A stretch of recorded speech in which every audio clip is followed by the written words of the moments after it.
Hello guys, welcome to Soul Fiction. So in this video, we will see, what if Naruto inherited the blood of primordial titans?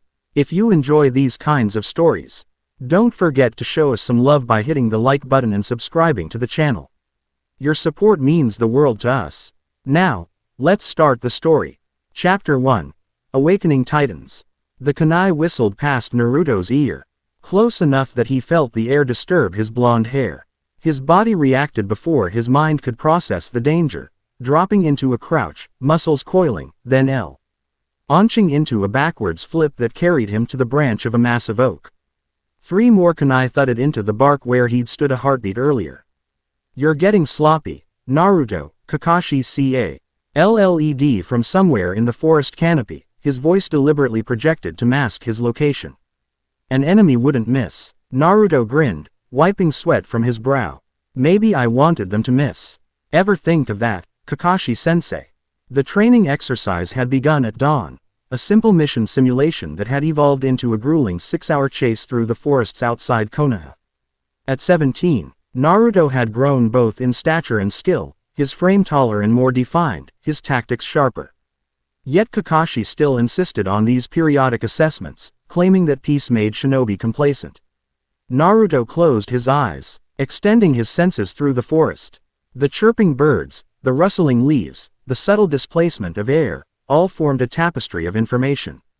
There, 30 meters northwest, a slight compression in the branch of an ancient cedar. Kakashi was moving again. Drawing a deep breath, Naruto formed the familiar hand sign. Shadow Clone Jutsu. 3 perfect duplicates materialized beside him, each nodding once before darting in different directions. The original Naruto remained motionless, gathering natural energy. Since mastering Sage Mode, he'd learned to enter it more quickly, though still not instantaneously in combat conditions. As nature's energy flowed into him, something felt different. The familiar warmth was accompanied by an unusual resonance, as if the energy were calling to something deep within him. His skin tingled, not unpleasantly, but strange enough to break his concentration. "What the hell?" he muttered, opening his eyes. The forest looked wrong. Overlaid upon the familiar trees and undergrowth were ghostly outlines of massive, humanoid shapes, towering figures that seemed to phase in and out of existence. Naruto blinked hard, but the apparitions remained. Translucent giants stretching toward a sky that suddenly seemed much closer than it should be. Pain lanced through his head, sharp enough to make him gasp. He clutched at his temples, swaying dangerously on the branch. "Naruto." Kakashi's voice came from much closer now, concern replacing the casual tone of their training. "What's wrong?" Naruto couldn't answer. The pain was spreading, racing along his nerves like liquid fire. His skin burned, especially along his arms and across his chest. When he looked down, he saw faint blue lines appearing on his forearms, intricate 8 patterns that resembled neither the seal containing the 9 tails nor any chakra pathway he recognized. "I don't," he began, but the words died as something surged within him. It wasn't the 9 tails. This was different, older, vaster, like the ocean compared to a storm. Naruto felt himself falling, the branch no longer beneath his feet, but his body didn't respond to his commands to catch himself. The ground rushed toward him, yet impact never came. Instead, he found himself suspended in emptiness, surrounded by stars and cosmic dust. Before him stood a towering figure composed of what appeared to be living flame, its features indistinct save for eyes that burned with the intensity of twin suns. Finally, a voice resonated, not in his ears but throughout his entire being. "The seal weakens. The bloodline awakens. Who are you?" Naruto demanded, surprised to find he could speak in this void. "What seal? I already know about the 9 tails."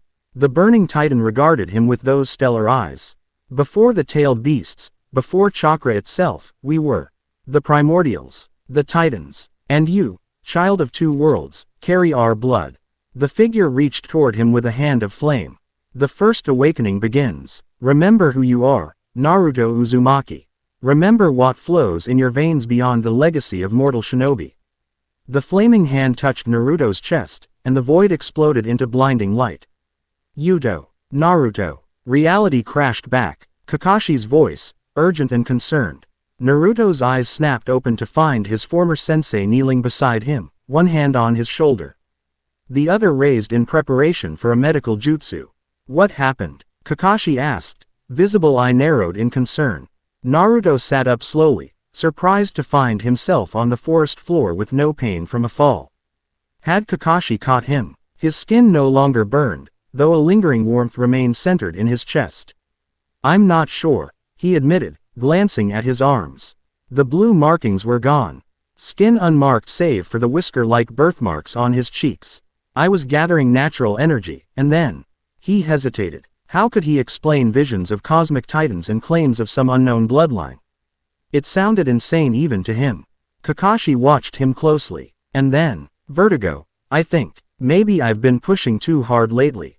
The lie tasted bitter, but Naruto needed time to process what had happened before sharing it, even with Kakashi.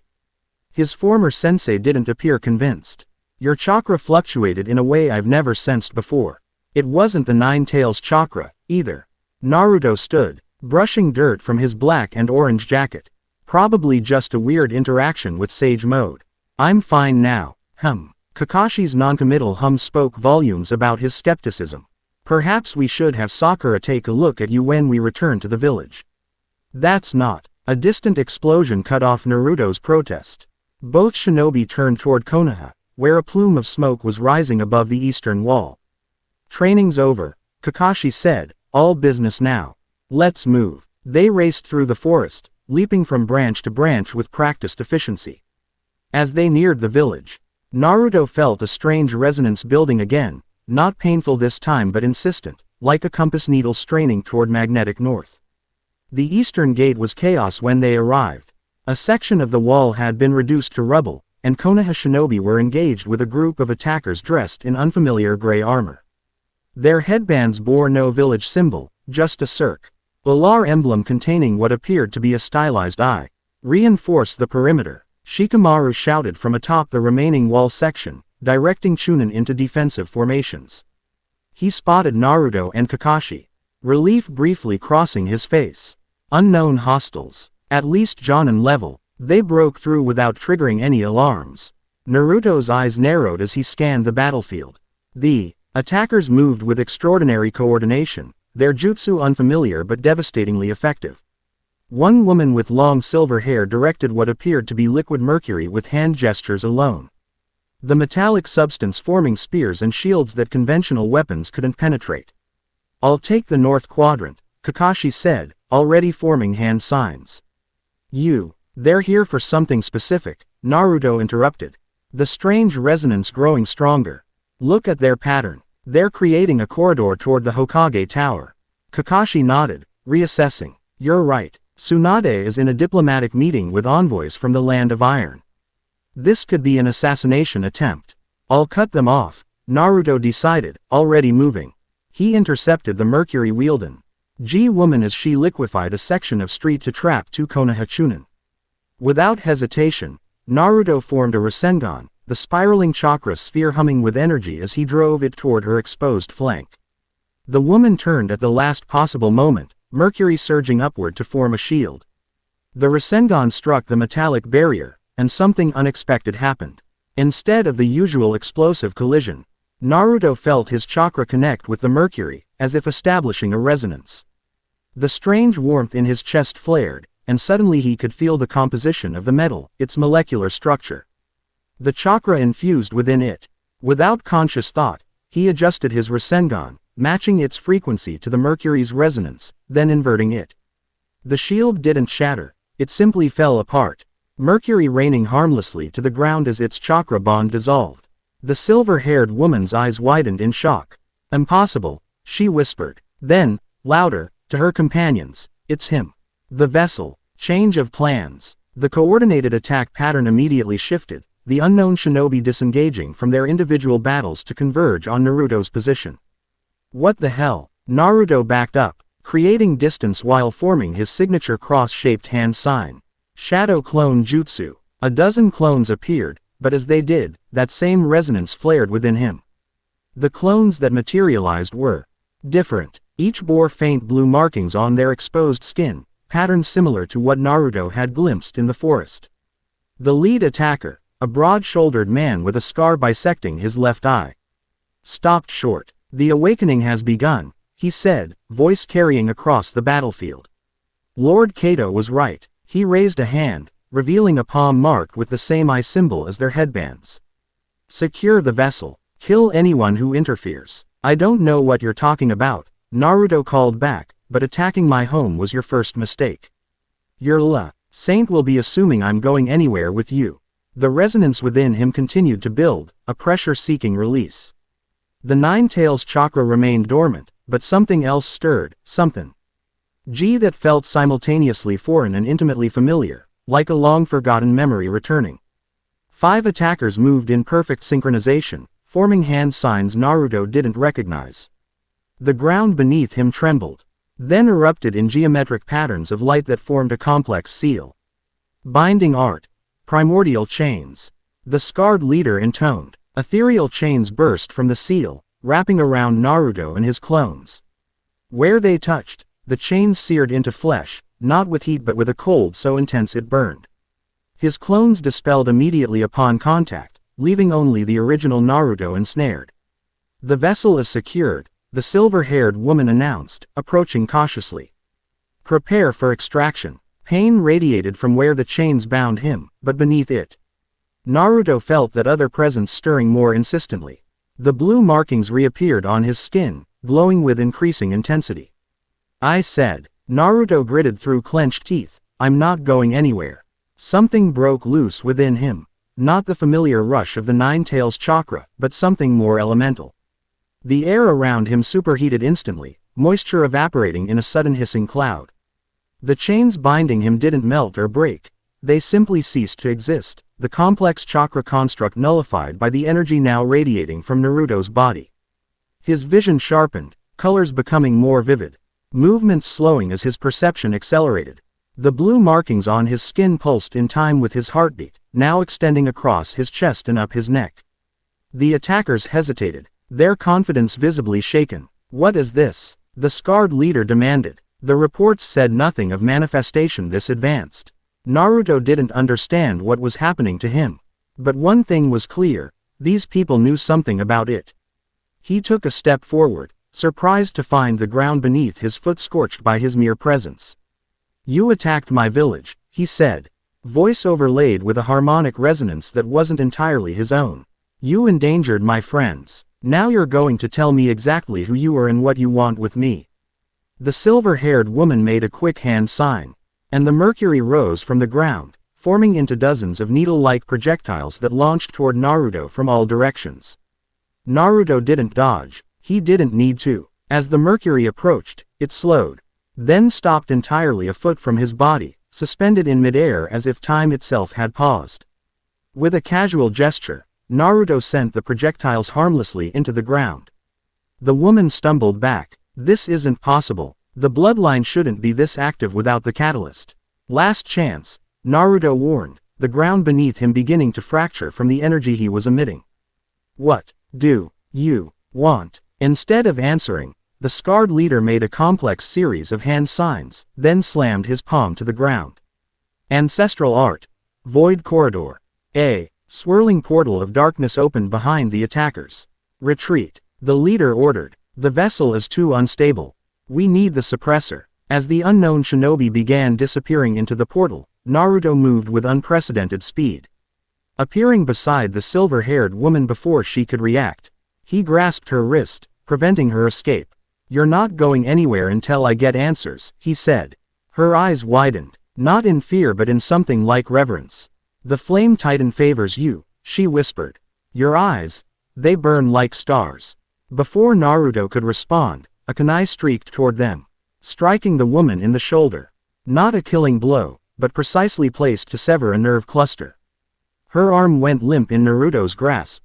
Kakashi landed beside them, another kunai already in hand. "Step away from him," he commanded the woman. The portal behind them pulsed, the scarred leader the only one remaining. "This isn't over, vessel," he called. "Lord Kato will have what is rightfully his." His gaze shifted to the silver-haired woman.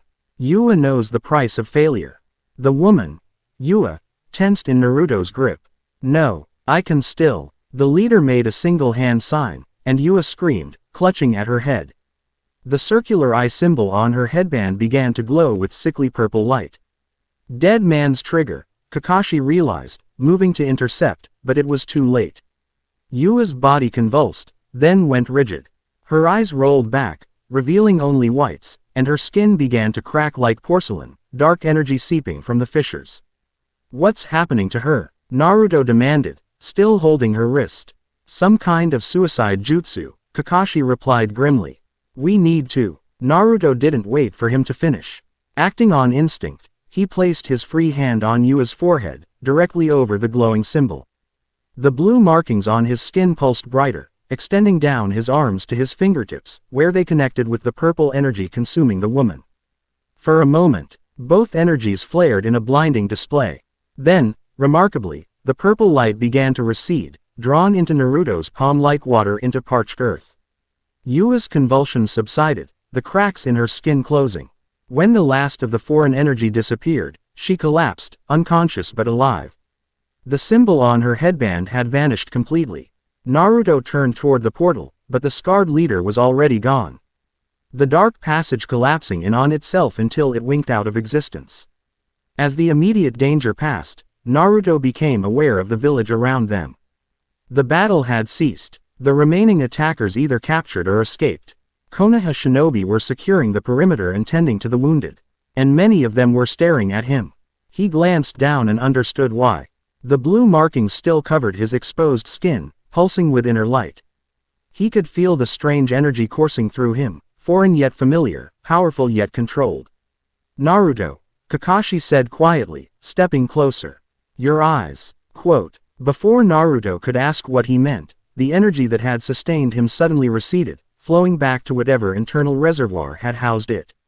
The markings faded from his skin, and exhaustion crashed over him like a physical weight. His knees buckled. Kakashi caught him before he hit the ground, supporting him with a steadying arm. I've got you, his former sensei assured him, concern evident in his voice. What was that? Naruto shook his head weakly. I don't know, but I think it's been waiting inside me for a long time. We need to get you and our prisoner to Tsunade, Kakashi decided, gesturing to two nearby jonin to take custody of the unconscious Yua. Whatever just happened, it's beyond anything I've seen before. As they made their way toward the Hokage Tower, Naruto felt the curious gazes of villagers and shinobi alike. Word of the strange powers he displayed would spread quickly. Questions would follow, questions he didn't have answers for. But one thing was certain. The visions in the forest hadn't been a fluke or his imagination. Something had awakened within him, something ancient and powerful, and people were willing to attack Konoha to obtain it.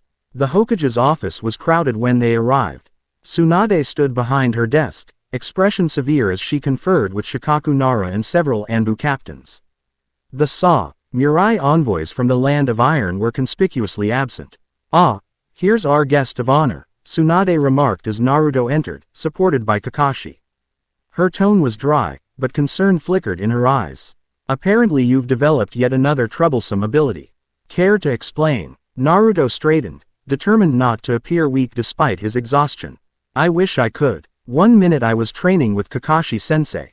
The next I was seeing visions and manifesting, whatever that was. Blue markings across his skin, Kakashi elaborated. Enhanced speed, strength, and some kind of energy manipulation I've never encountered before. It wasn't the Nine Tails chakra. Tsunade's brow furrowed. The Nine Tails is still sealed. Naruto nodded. Kurama's still there. This was something else. The use of the Nine Tails name raised eyebrows around the room. Naruto's improved relationship with the tailed beast inside him was still a subject of unease for many. The attackers called him the vessel, Kakashi continued. They mentioned something about a bloodline awakening, and one of them referred to a flame titan.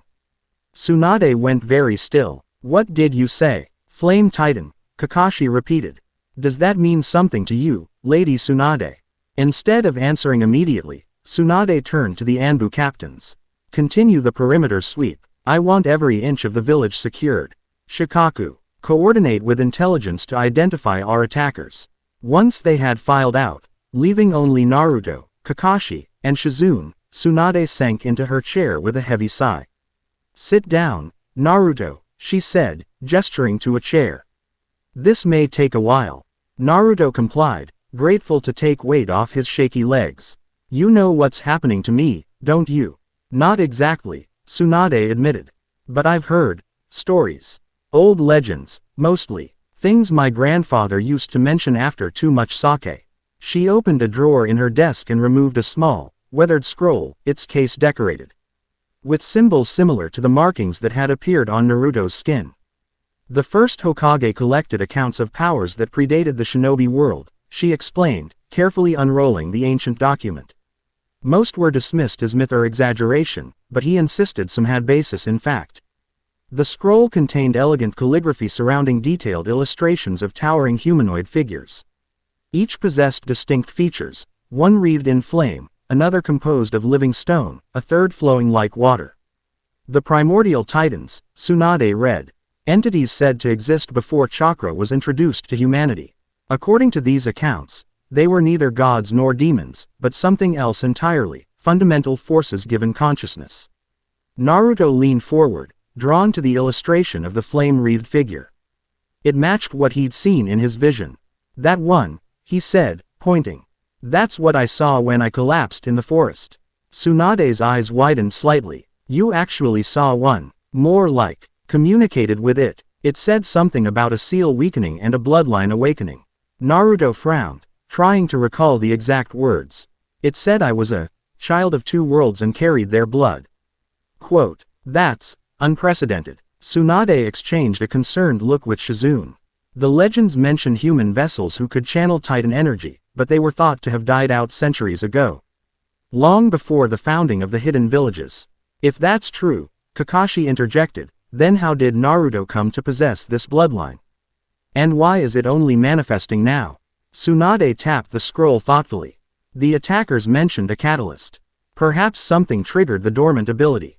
The only unusual thing was the natural energy Naruto offered. When I was gathering it for Sage Mode, it felt different somehow. Like it was resonating with something inside me." "That could be it," Tsunade agreed. "Sage Chakra might have disrupted whatever was suppressing this inheritance." A knock at the door interrupted them. Shizune opened it to reveal an Anbu operative in a cat mask. "The prisoner is secure in the interrogation unit," the Anbu reported. "She's regained consciousness but appears disoriented. The medical team found this embedded at the base of her skull." He held out a small metal object resembling a coin, its surface INSC ribbed with the same I symbol the attackers had worn. Tsunade took it, examining the object carefully. "Some kind of control seal. Sophisticated work. There's more," the Anbu continued.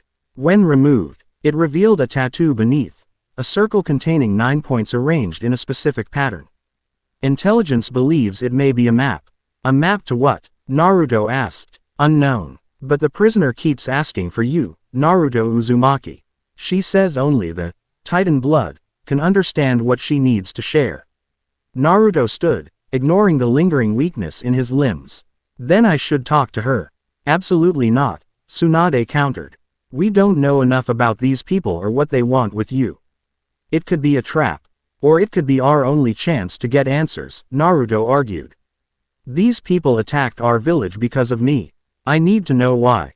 Tsunade's expression hardened. "You're not going anywhere near that prisoner until we've completed a full interrogation and determined she's not a threat." "With all due respect, Lady Tsunade," Kakashi intervened, "I was there when Naruto neutralized the suicide jutsu. Whatever this Titan power is, it seems to counteract their abilities. He might be our best defense if she tries something." A tense silence filled the room as Tsunade considered this. Finally, she sighed in resignation. "Fine, but you don't go alone. Kakashi and Ibiki will accompany you." She fixed Naruto with a stern look. "And you will maintain a safe distance. No physical contact unless absolutely necessary." "Understood." Naruto nodded. "Understood." The interrogatio N unit was housed in a secure building near the Anbu headquarters, its interior designed to suppress chakra and prevent escape. Naruto followed Kakashi and Ibiki Morino, the head of Konoha's torture and interrogation force. through a series of checkpoints until they reached a reinforced door guarded by 2 Anbu operatives. She's been in cooperative with standard questioning, Ibiki informed them. His scarred face set in its usual stern expression. No response to interrogation techniques. Just keeps repeating that she'll only speak to the vessel. Has she tried to escape? Naruto asked. No. In fact, she seems relieved to be in custody. Ibiki's eyes narrowed. Which makes me suspicious. The door opened to reveal a small, sparsely furnished room. Yua sat at a metal table, her silver hair now loose around her shoulders. Her gray armor replaced with a simple beige prisoner's uniform. Her hands were bound with chakra-suppressing manacles, and a complex seal array had been painted on the floor around her chair. She looked up as they entered, her amber eyes immediately finding Naruto. The vessel, she said, her voice hoarse but steady. You came. My name is Naruto Uzumaki, he corrected her. Remaining near the door as instructed. And you attacked my village. Start talking. Yua leaned forward, as far as her restraints would allow. I served the Ancestral Council. We've monitored the dormant Titan bloodlines for centuries, waiting for signs of awakening. Why? Kakashi asked from his position beside Naruto. Because they were never meant to awaken again, she replied. The Titans were sealed away for a reason. Their power, it's too vast, too dangerous. Yet your people tried to capture me, Naruto pointed out. Not kill me. Why? Yua's expression darkened. Quote, Lord Kato believes the power can be transferred, extracted from a natural vessel and implanted in a more worthy host, himself. And you disagree, Ibiki interjected, noting the past tense she'd used to describe her service. I followed orders, she said simply. Until I saw his eyes. She nodded toward Naruto. The Flame Titan has chosen him. Willing transfer is possible, but forced extraction. She shuddered. It would unleash catastrophe. Naruto frowned. You keep talking about this Flame Titan. What exactly is it? One of the 9 primordials, Yua explained. Each represents a fundamental aspect of existence. The Flame Titan embodies transformation, purification, and rebirth. Its counterbalance is the Abyssal Titan, which embodies void, entropy, and dissolution. And you believe I carry the blood of these beings? Naruto asked skeptically. I know you do. What I witnessed today was merely the first awakening, the recognition phase, when the dormant power stirs in response to danger. Yua's gaze intensified, but it's only the beginning. Soon, the Flame Titan will seek to fully manifest, to bond with your consciousness. That doesn't sound pleasant, Naruto muttered. It isn't meant to be pleasant. It's meant to be transformative. Yua shifted in her seat, the manacles clinking softly. The process broke the minds of many potential vessels throughout history. Those who survived became something neither fully human nor fully Titan. And this Lord Kato wants that power for himself? Kakashi asked. Yua nodded. He's obsessed with it, believes it's his birthright, stolen from his ancestors. He's spent decades preparing his body and mind to receive a Titan essence, particularly the flame. How did you find me? Naruto asked. If this power was dormant, how did you know I carried it? We didn't. Not with certainty. The council has tracked potential bloodlines for generations, maintaining a registry of likely candidates. Your mother's clan, the Uzumaki's, held markers that suggested Titan heritage, but it was theoretical until today. Naruto stiffened. My mother, Kushina Uzumaki. Yua's expression softened slightly. The council had her under observation. But her status as Jinchuriki complicated matters. The presence of a tailed beast can mask Titan blood, even suppress it entirely. A complex mix of emotions washed over Naruto. More connections to a mother he'd never known. Another piece of his identity revealed. Why tell me all this? He asked after a moment. Why help me now? Yua's amber eyes held his. Because I've seen what Lord Kato becomes when the experiments fail. What he does to those who disappoint him. She tilted her head, exposing the base of her skull where the control seal had been embedded. I was bound to his will through that device. But you severed the connection. I'm free, for the first time in years. She leaned forward again, urgency in her voice. But he won't stop. He'll send others, stronger than my team. And if he captures you, if he succeeds in extracting the Titan essence, the consequences would be cataclysmic. What exactly would happen? Ibiki pressed. Imagine the chakra of every living Hing within a 1,000-mile radius being simultaneously ripped away, leaving only husks behind. That's the minimum damage. Yua's voice dropped to a whisper. And if the extraction destabilizes the seal containing the 9 tails? She didn't need to finish the thought. Everyone in the room understood the implications. You mentioned a map, Naruto said, changing direction. The tattoo on your neck. Yua nodded. Coordinates to an ancient temple, one of 9 built to commune with the Titans. If you truly wish to understand what you're becoming, you need to go there. This could be a trap, Ibiki warned. It could be, Yua acknowledged, but it's also your only chance to prepare. The awakening has begun. It cannot be reversed. Either you learn to control the Titan essence, or it will consume you, and everything around you. Naruto exchanged glances with Kakashi, whose visible eye conveyed cautious consideration. We'll need to verify this information, Kakashi told the prisoner. If it checks out, we'll consider your suggestion. As they turned to leave, Yua called after them. There's one more thing you should know, Naruto Uzumaki. He paused at the doorway, looking back. The flame is just the first, she said. You carry markers for multiple Titan bloodlines, something that should be impossible. Lord Kato will be even more determined to claim you when he learns this. How many? Naruto asked, a chill running down his spine despite himself. Yua's amber eyes seemed to glow in the dim light of the interrogation room. I don't know, but I sensed at least 3 distinct resonances when you manifested. If you can awaken them all, harmonize them. She shook her head in wonder. You would become something the world hasn't seen since the dawn of creation. After the interrogation, Naruto found himself in one of the Hokage Tower's secure medical rooms, subjected to a battery of tests by Sakura and a team of medical nin under Tsunade's supervision. Blood samples, chakra analysis, even brain activity monitoring, all yielding results that left the medical experts baffled. Your cellular structure is undergoing subtle changes, Sakura explained, frowning at a microscope slide. Nothing dangerous, but definitely unprecedented. Tell that to my headache, Naruto grumbled, wincing as another wave of pain pulsed behind his eyes. Tsunade approached, holding a chart filled with complex diagrams. The blue markings appear to be a physical manifestation of pathways similar to, but distinct from, chakra networks. They're dormant now, but I suspect they'll reappear when you access this. Titan energy again. If I access it, Naruto corrected. I'm not even sure how I did it the first time. Danger, apparently, Kakashi observed from where he leaned against the wall. Both manifestations occurred when you were threatened. Sakura completed her examination and stepped back, concern evident in her green eyes. Your body is handling the changes remarkably well, but there's no telling what continued transformations might do. We should limit any triggers until we understand this better. That may not be an option, Tsunade interjected. Intelligence has confirmed parts of the prisoner's story. There are records of an organization called the Ancestral Council dating back to before the founding of the Hidden Villages.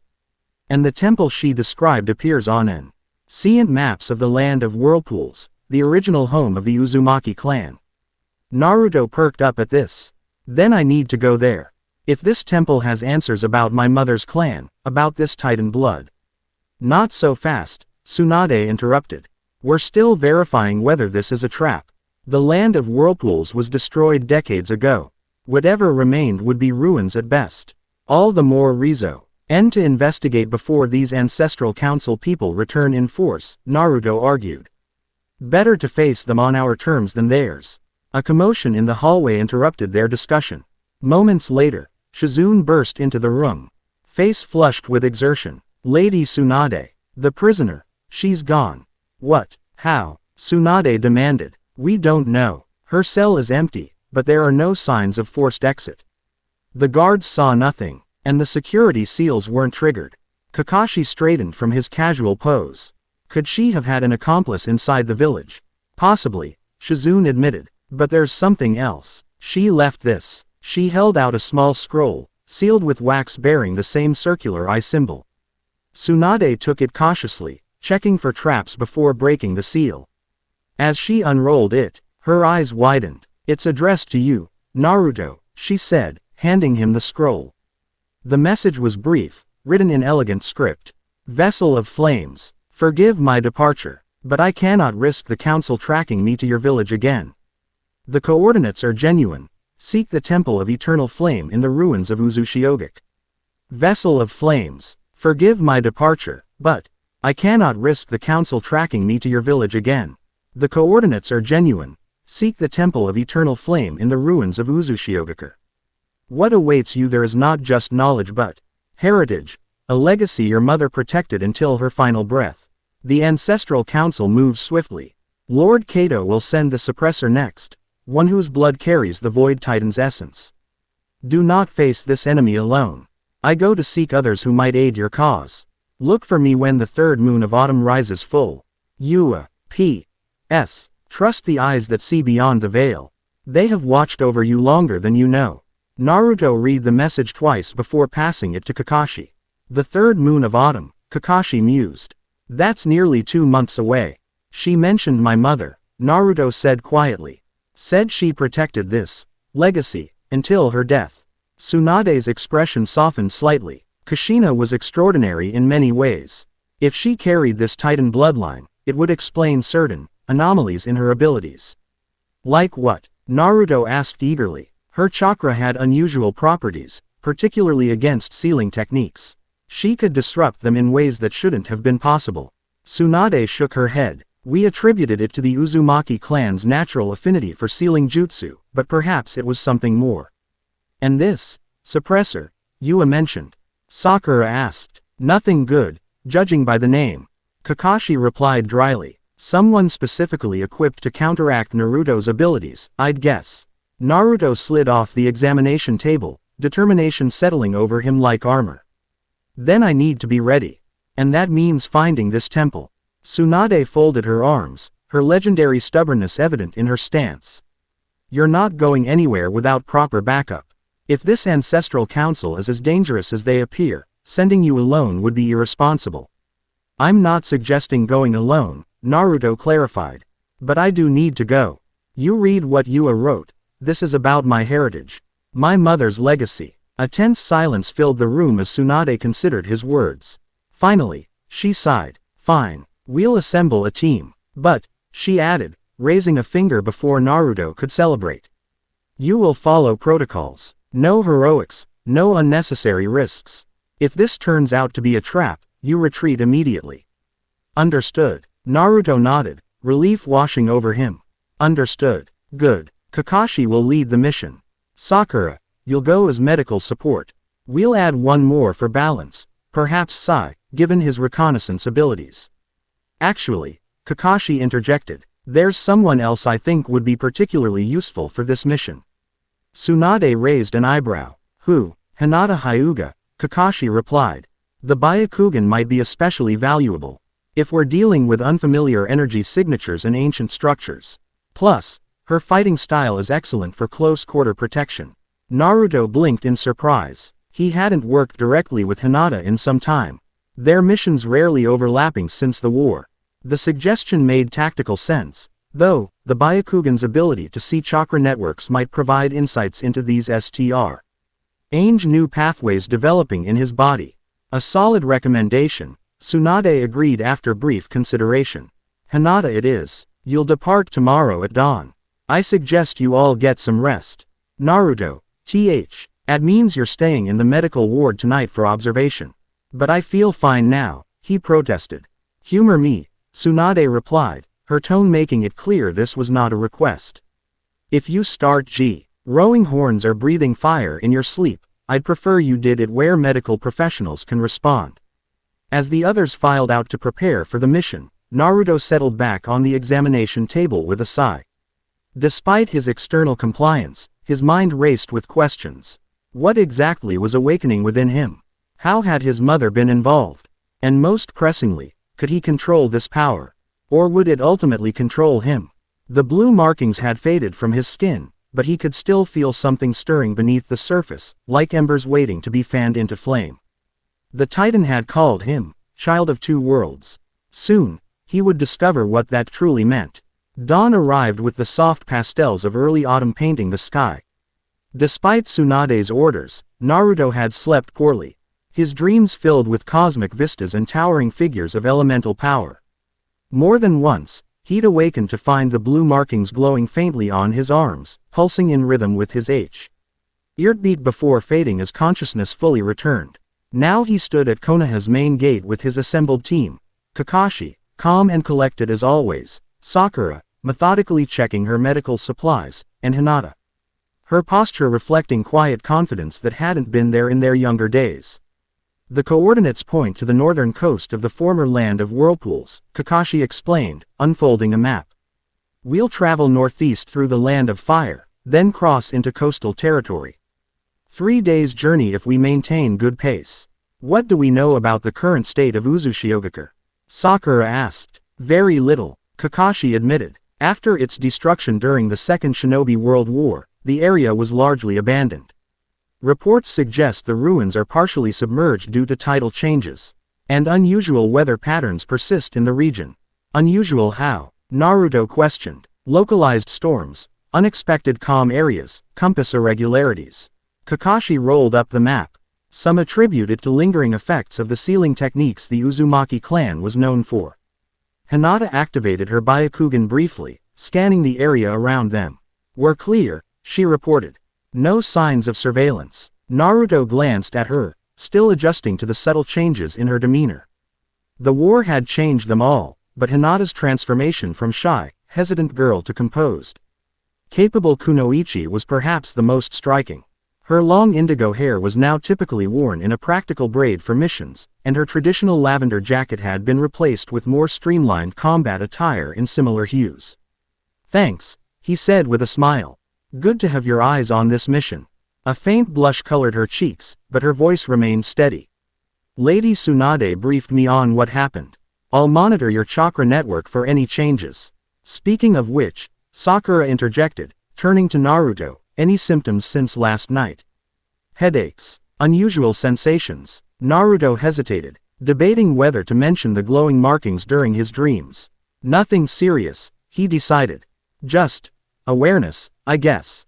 Like knowing there's another room in a house you've lived in all your life but never noticed before. Kakashi nodded thoughtfully. Keep us informed of any changes, no matter how insignificant they might seem. Now, let's move out. We'll maintain communication silence except for essentials. They departed swiftly, falling into the efficient rhythm of experienced shinobi. Their route took them through dense forests, across winding rivers, and eventually to the eastern coastline of the Land of Fire. By the evening of the second day, they could smell salt on the air as they made camp on a cliff overlooking the ocean. We'll cross at first light, Kakashi decided, studying the distant shoreline barely visible on the horizon. The Land of Whirlpools lies beyond that mist bank. After establishing a secure perimeter, they gathered around a small, carefully concealed fire. Sakura distributed ration bars while Kakashi took first watch. How are you feeling? Hinata asked softly, settling beside Naruto. He flexed his fingers, examining his unmarked skin in the firelight. Physically fine. Mentally, processing a lot. I can imagine. Her pale eyes reflected the dancing flames. Learning about a new aspect of your heritage must be overwhelming. Naruto smiled wryly. At this point, I'm almost getting used to world-shaking revelations about my origins. First the 9 tails, then my parents' identities, now ancient Titan blood. It doesn't change who you are, Hinata said with quiet certainty. Just adds another layer to understand. Her simple acceptance eased something tight in Naruto's chest. Thanks, Hinata, that helps. A comfortable lens fell between them as they watched the fire. After a while, Naruto spoke again. Can I ask you something? About the Byakugan, she nodded. When you look at chakra networks, what do you see exactly? Colors, patterns, both, she replied thoughtfully. Every person's chakra has unique characteristics. Color variations, flow patterns, density. Bloodline limits like my Byakugan or Kakashi-sensei's Sharingan have distinctive signatures. And the 9 tails chakra. Orange-red, turbulent when uncontrolled, but more recently. She hesitated. Since you've harmonized with it, the chakra appears more structured, with defined pathways instead of chaotic overflow. Naruto absorbed this information. Could you look at me now? See if anything's different? Hinata glanced toward Sakura, who nodded encouragement. Byakugan, Hinata whispered, veins around her eyes becoming pronounced as her Kekkei Genkai activated. She studied Naruto carefully, head tilting slightly as she focused on different aspects of his chakra system. After several moments, her expression shifted to one of fascination. There's something overlaid on your normal chakra network, she said slowly. Faint blue pathways that don't correspond to traditional meridians. They're dormant now, but she leaned closer, concentrating. They seem to connect to points in your body where chakra is typically densest, almost like secondary nodes. Can you tell what they do? Sakura asked, professional curiosity evident in her voice. Hinata shook her head. They're unlike anything I've seen before. Not quite chakra, not quite natural energy is used in sage mode. Something older. A chill ran down Naruto's spine that had nothing to do with the evening breeze. Older than chakra itself, he murmured, remembering the Flame Titan's words. There's something else, Hinata added, still examining him with her Byakugan. The seal containing the 9 tails, it's changed slightly. Naruto sat up straighter. Changed how? The boundaries are more permeable, but not weakened. It's as if she searched for the right words. As if the seal has evolved to allow greater integration between your chakra and the 9 tails. While still maintaining separation, could these new pathways be affecting the seal? Sakura asked worriedly. Possibly, or vice versa, Hinata replied. They seem to be adapting to each other, finding equilibrium. Naruto closed his eyes, focusing inward.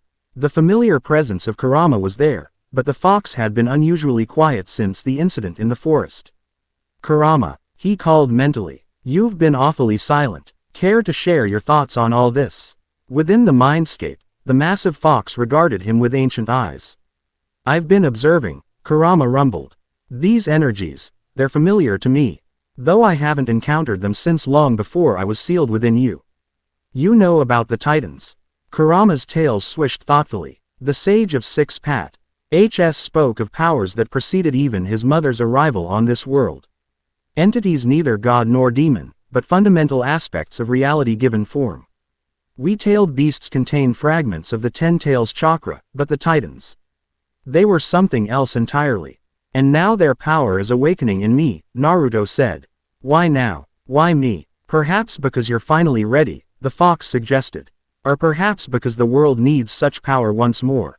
The awakening of one force often heralds the stirring of others. That's not ominous at all, Naruto muttered. Kurama's massive muzzle curved in what might have been a smile. Change is rarely comfortable, Kit. But few are better equipped to handle it than you. The unexpected vote of confidence warmed Naruto. Thanks for the pep talk. And why advice on controlling these new abilities? Don't resist them, Kurama advised. The more you fight against such fundamental energies, the more chaotic their expression becomes. Flow with them, guide them. As you would a powerful river rather than a tame stream. Naruto returned his awareness to the external world, finding Hinata and Sakura watching him expectantly. I was talking with Kurama, he explained.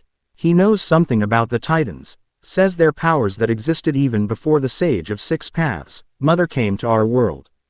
Kagaya, Sakura breathed. If these Titans predated even her, then we're dealing with something truly ancient, Kakashi finished, returning from his watch. All the more reason to approach this temple cautiously. Get some rest, all of you. I'll wake Sakura for second watch in 4 hours. Quote, as the others settled into their bedrolls, Naruto remained by the fire a while longer, gazing out over the dark ocean toward the land of his mother's people. Tomorrow they would reach Uzushiogakure, and perhaps discover more about the legacy awakening within him. When sleep finally claimed him, his dreams were filled with roaring flames and a voice that hoed across cosmos. Remember who you are, child of 2 worlds. Remember what flows in your veins beyond the legacy of mortal shinobi. Morning brought clear skies and calm seas, ideal conditions for crossing to the island that had once housed Uzushiogakure.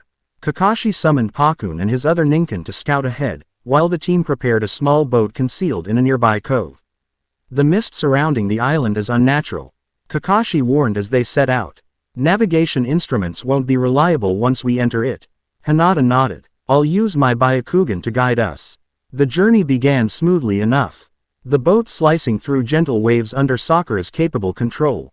But as they approached the misty boundary surrounding the former land of whirlpools, the water grew choppier, currents pulling in contradictory directions. Something's strange about this area, Sakura noted, adjusting their course. The currents don't follow natural patterns. The Uzumaki clan was renowned for their sealing techniques.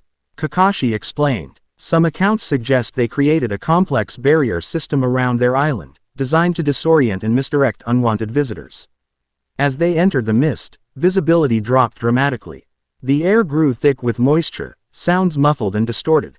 Hinata activated her Byakugan, guiding them through increasingly erratic currents. There are Kra patterns embedded in the water itself, she reported, amazement in her voice. Ancient seals, still active after all these years.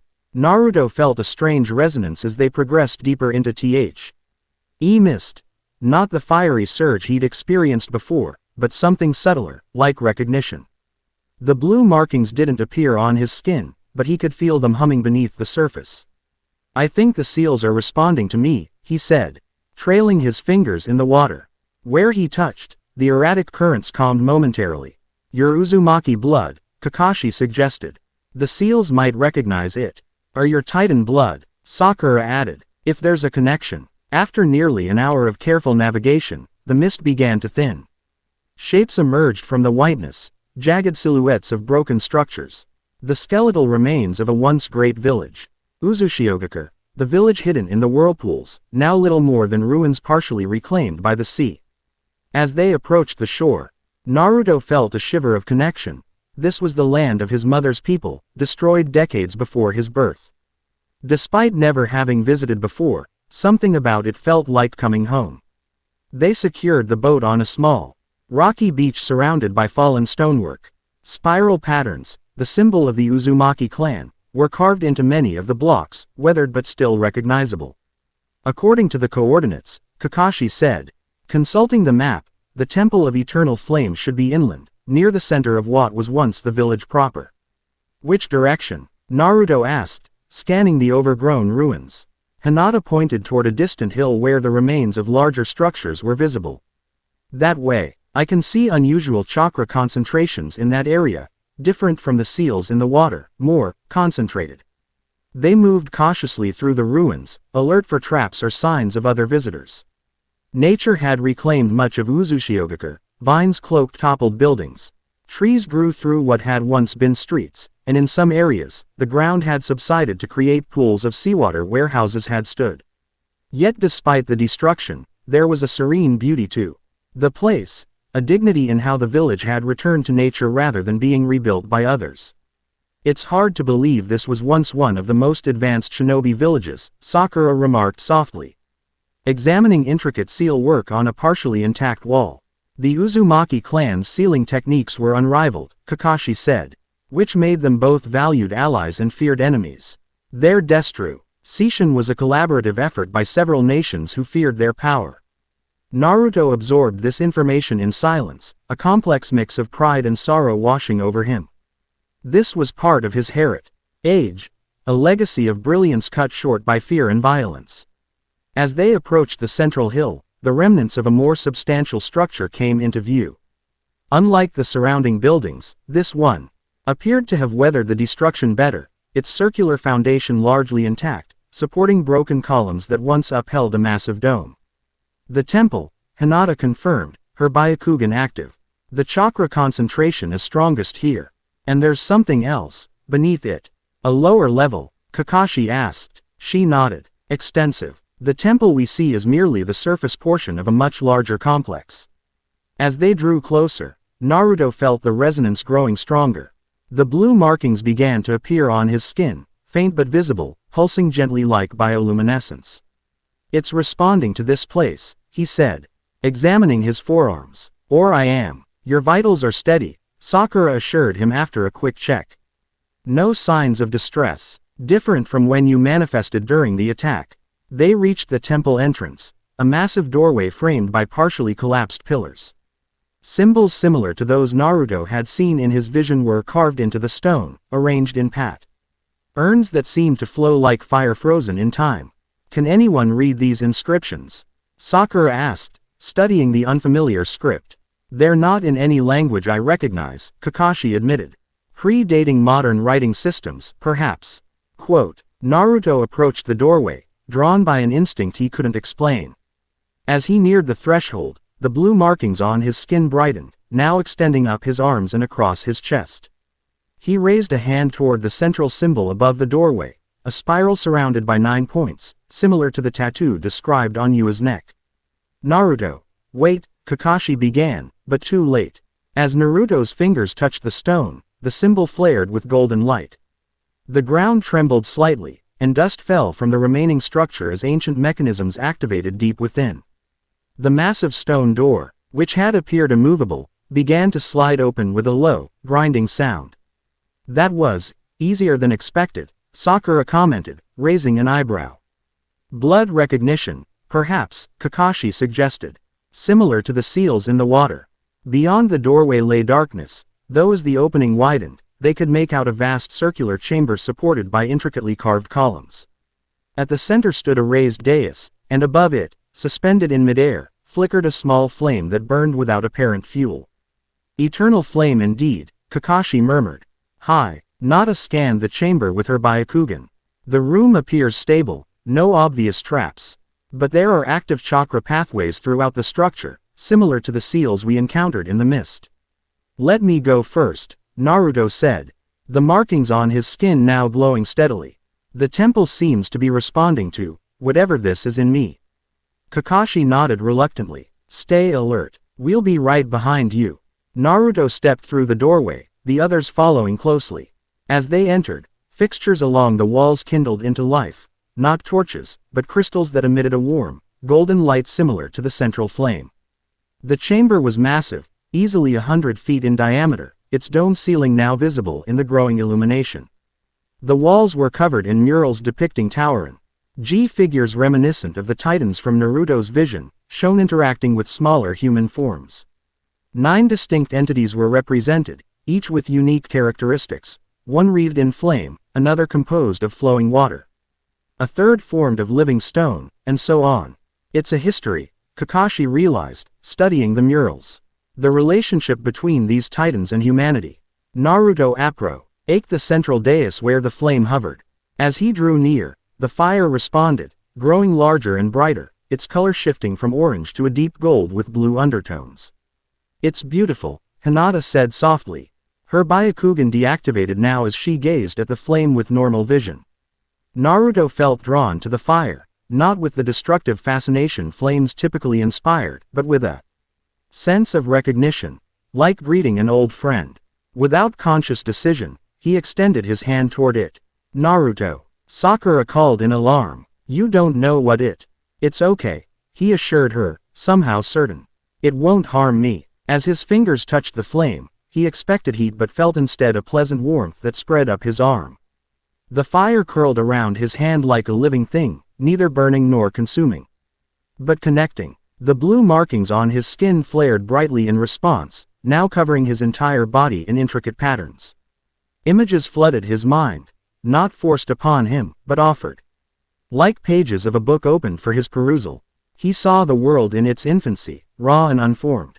9 colossal beings shaped the primordial chaos into order: earth, water, fire, air, light, darkness, life, death, and void, the fundamental aspects of existence given consciousness and purpose. He saw humans, primitive and struggling, receiving gifts from these beings: knowledge, protection, guidance. Some humans developed special connections with the Titans, their blood forever changed, becoming vessels capable of channeling aspects of these cosmic powers.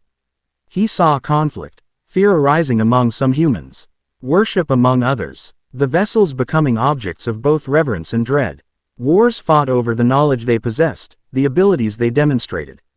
And finally, he witnessed a conclave of vessel bloodlines, coming together in recognition that such power was too easily misused. A great sealing, not to banish the Titans, but to quiesce their influence until a time when balance could be restored. 9 temples built, 9 flames kindled, 9 bloodlines tasked with guardianship. The vision released him, and Naruto found himself still standing before the flame, which had returned to its original size. The others watched him with varying degrees of concern and fascination. What happened? Kakashi asked quietly. You were completely still for nearly 5 minutes. I saw. Naruto began, struggling to articulate the vastness of what had been shown to him. The beginning. The Titans, the first vessels, the ceiling. This temple, it's a repository of memories, knowledge preserved from those times. He turned to face them, the blue markings still glowing on his skin. The Uzumaki clan were guardians of the Flame Titan's legacy. My mother was part of that lineage. And the other Titans? Sakura asked. Yua mentioned you might carry multiple bloodlines. 8 others, each with their own temple, their own guardians. Naruto glanced back at the central flame. Earth, water, air, light, darkness. Life, death, and void. The fundamental aspects of existence. And this ancestral council, Kakashi prompted. Where did they fit in? Originally formed to preserve knowledge of the Titan bloodlines. To ensure the ceiling remained intact. Naruto's expression hardened. But over time, some members began to desire the power for themselves, believing they control what the original vessels chose to seal away.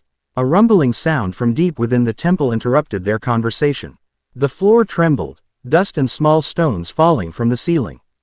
That's not good, Sakura observed tersely. Hinata activated her Byakugan again, scanning rapidly. Something's happening beneath us. The chakra pathways in the structure are activating in sequence, like a cascade effect. The temple recognized me as Uzumaki, as flame blood, Naruto realized. It's responding to my presence. The rumbling intensified. A section of the floor near the dais began to lower, revealing a spiral staircase descending into darkness. Simultaneously, the central flame expanded, forming a column of fire that reached toward the ceiling before coalescing into the now familiar figure of the Flame Titan. Unlike in Naruto's vision, the entity appeared more defined, its features distinguished within the living fire, a noble countenance with eyes that burned like twin suns. When it spoke, the voice resonated throughout the chamber, yet somehow remained intimate, meant for Naruto alone. Child of my blood, you have returned to the sacred hearth. The seal weakens, the time approaches. Will you accept what was always yours by birthright? The question hung in the air, weighted with significance beyond the simple words. Naruto felt his companions tense beside him, ready to intervene if necessary. But something told him this was a decision he alone could make. What exactly am I accepting? He asked, meeting those burning eyes steadily. Union, awakening, transformation, the Flame Titan answered. I am but the first. 3 bloodlines flow within you, unprecedented in all the ages of this world. Fire to transform, earth to endure, water to adapt. Together, they offer balance the likes of which has not existed since the dawn of creation. Naruto considered this, and if I refuse, then the bloodline ends with you. The power returns to the cosmic flow, perhaps never to coalesce again. But know this, others seek what you would reject, and they will not hesitate to claim it by force. The one called Kato approaches even now, guided by the void blood that taints his veins. Naruto glanced at his companions, Kakashi's cautious assessment, Sakura's concerned vigilance, Hinata's quiet support. These people, his precious people, were what mattered. Would this power help him protect them? Or endanger them further? He turned back to the fiery entity. If I accept, will I still be me? Or will I become something else entirely? The Flame Titan's features shifted in what might have been a smile. You will be more yourself than you have ever been, child. The flame does not consume what is true, it merely burns away falsehood and illuminates reality. You will change, yes.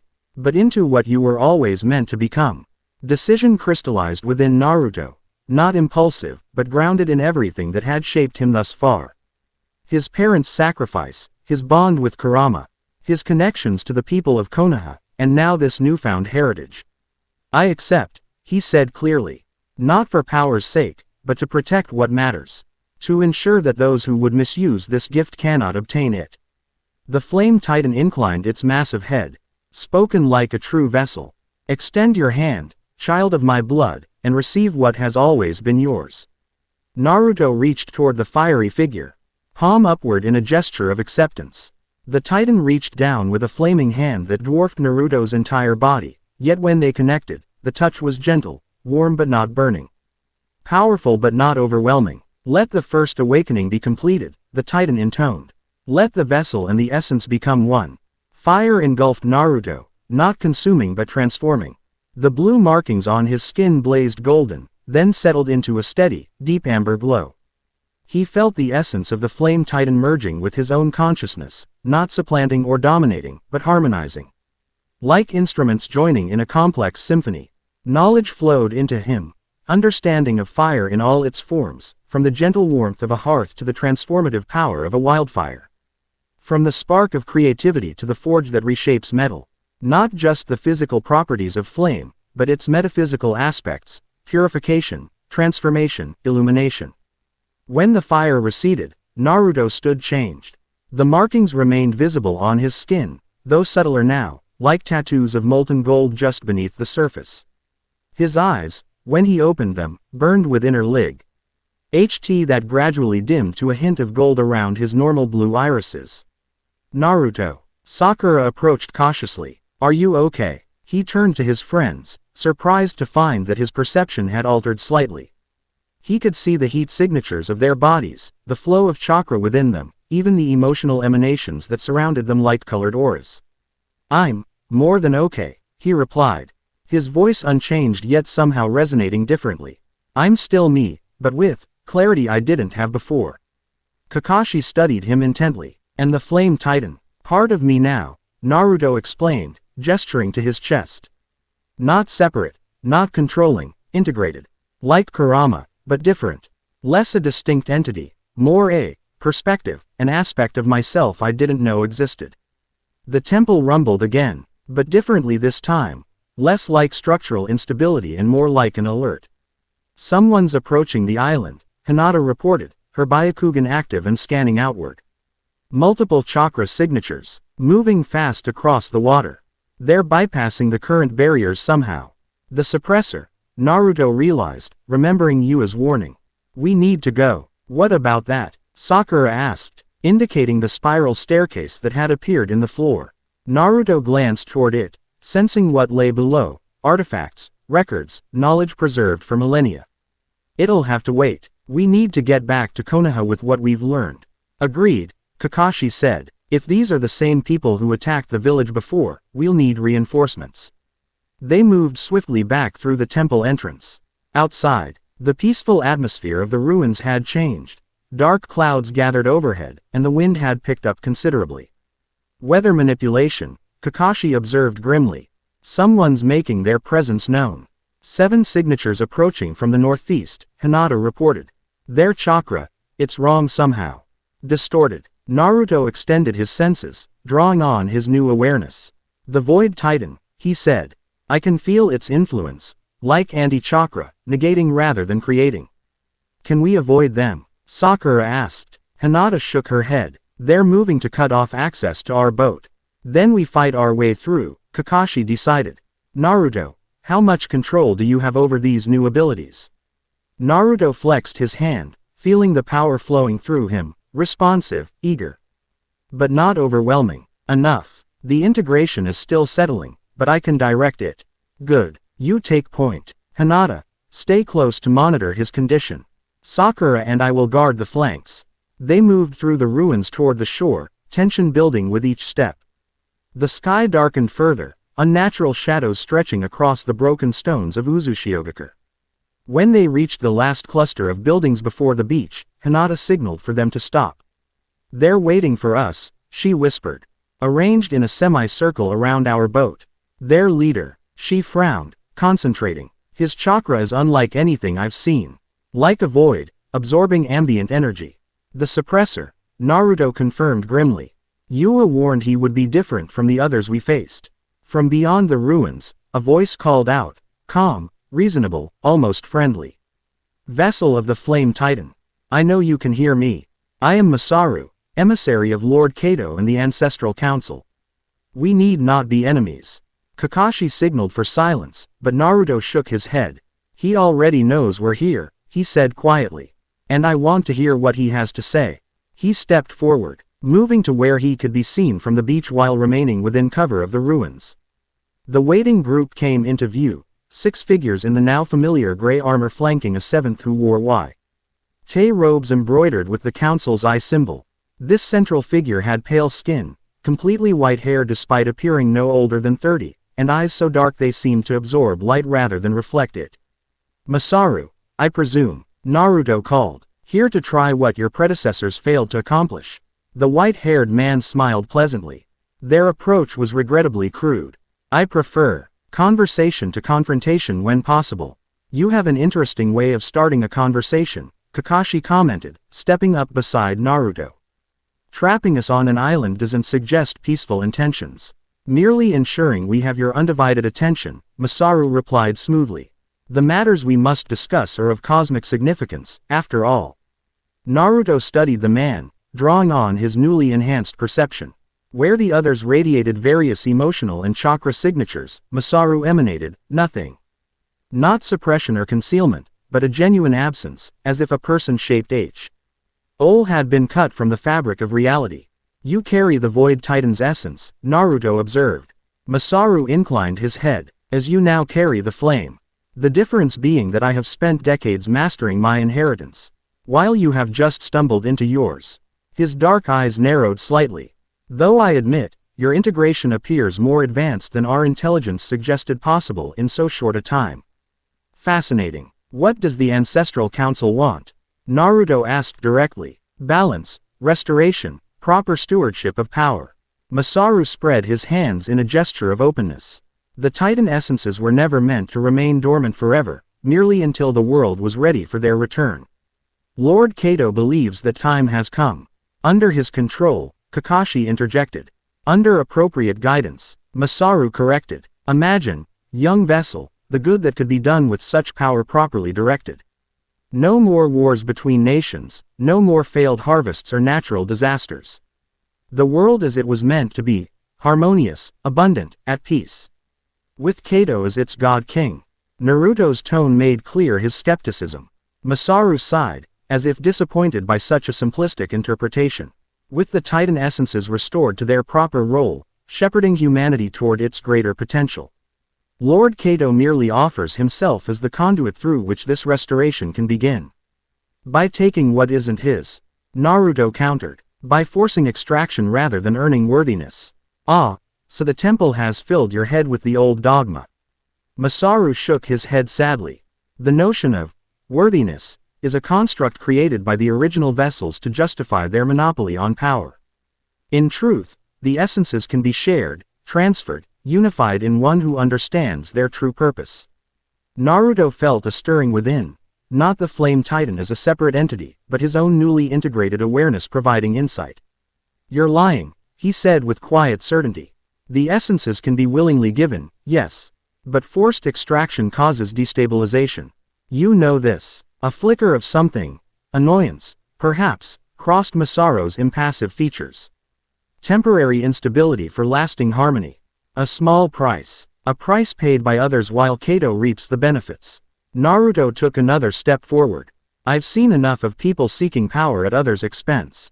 "The answer is no." Masaru studied him for a long moment, then sighed again, this time with genuine regret. "I had hoped to avoid conflict. Truly. But Lord Kato's vision cannot be denied, even by one as intriguing as yourself."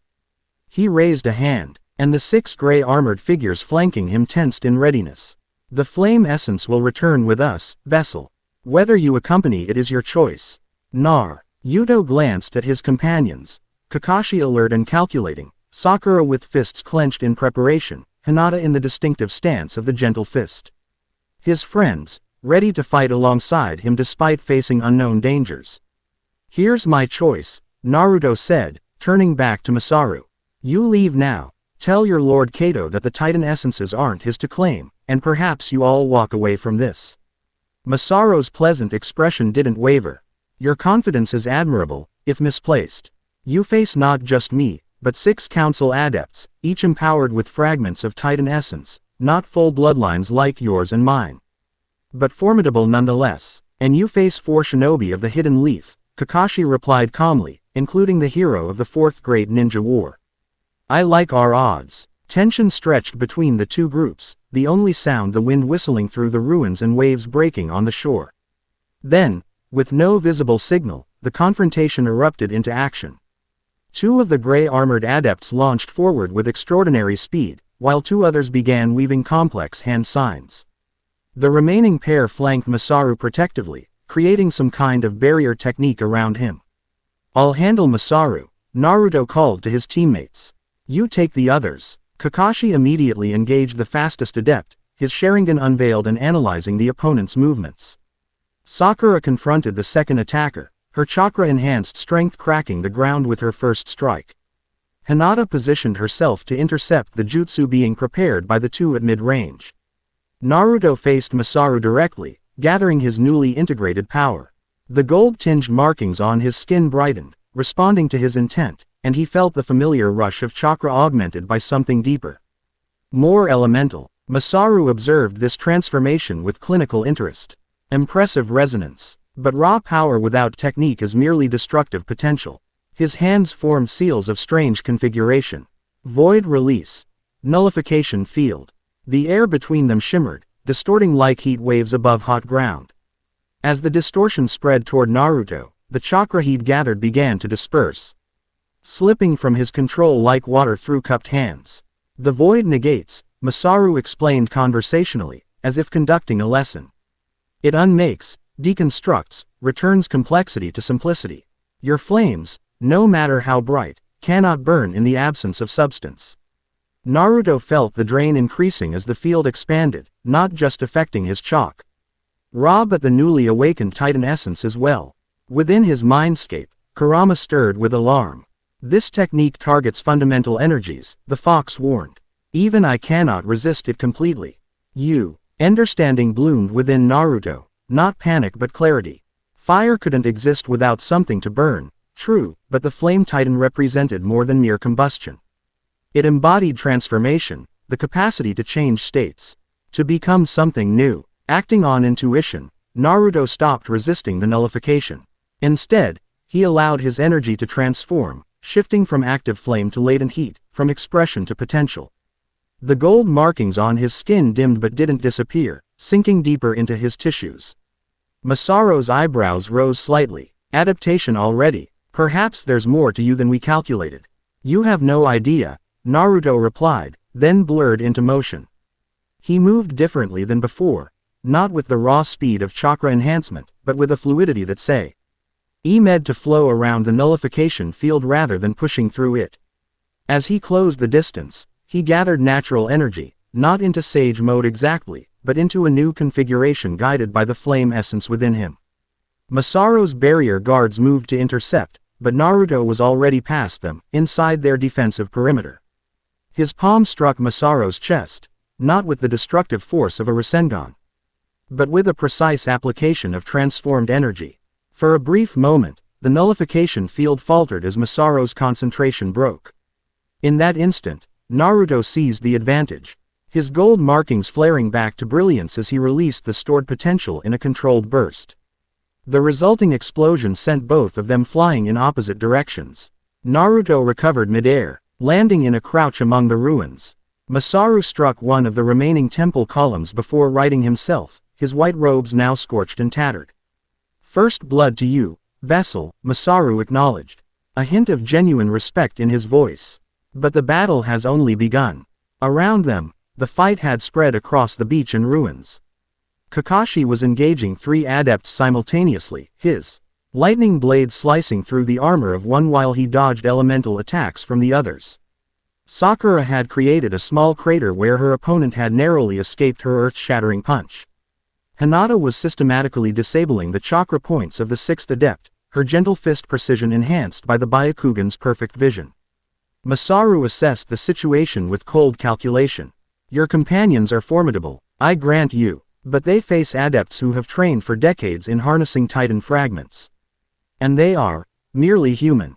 As if on cue, one of the adepts fighting Kakashi made a sweeping gesture. The very air seemed to solidify around the copy ninja, momentarily restricting his movement, long enough for another adept to land a glancing blow that sent him staggering. "Air fragments," Masaru explained. "Not the full essence, but enough to manipulate atmosphere in limited ways. Sakura noticed Kakashi's predicament and moved to assist, but her own opponent melted into the ground beneath her feet. Then reformed behind her, catching her in a hold that disrupted her chakra control. Earth fragments, Masaru continued his impromptu lecture. Partial phase shifting, not true transformation. Hinata was faring better, her Byakugan allowing her to anticipate attacks and counter effectively. But even she was being gradually maneuvered away from the others, isolate. Where her defensive style would be less effective against multiple opponents. Naruto assessed the battlefield with newfound tactical clarity. His friends were skilled, determined, but Masaru was GHT. They faced opponents with abilities outside their experience. And Masaru himself remained the primary threat, his void powers a direct counter to Naruto's newly awakened flame essence. Within him, the integrated awareness of the Flame Titan offered insight. The void consumes, but cannot consume itself. Where forces meet, balance exists in the boundary between. Understanding clicked into place. Naruto formed a familiar hand sign. Shadow Clone Jutsu. Multiple clones appeared, each bearing the same golden markings as the original. They immediately scattered, moving to support his teammates. But unlike normal shadow clones, these seemed more substantial, their movements more fluid, their chakra signatures more distinct. Interesting modification, Masaru observed. But still vulnerable to nullification. Are they? Naruto challenged. When Masaru attempted to disperse the clones with his void technique, they didn't pop out of existence as expected. Instead, they momentarily dimmed, air markings receding beneath the surface like Naruto's had done, before continuing their advance. The clones reached Naruto's embattled teammates, creating openings for them to regroup. One clone EPT Sakura away from her earth-manipulating opponent, while two others disrupted the air technique binding Kakashi. Another pair joined Hinata, their coordinated attacks driving back the adepts surrounding her.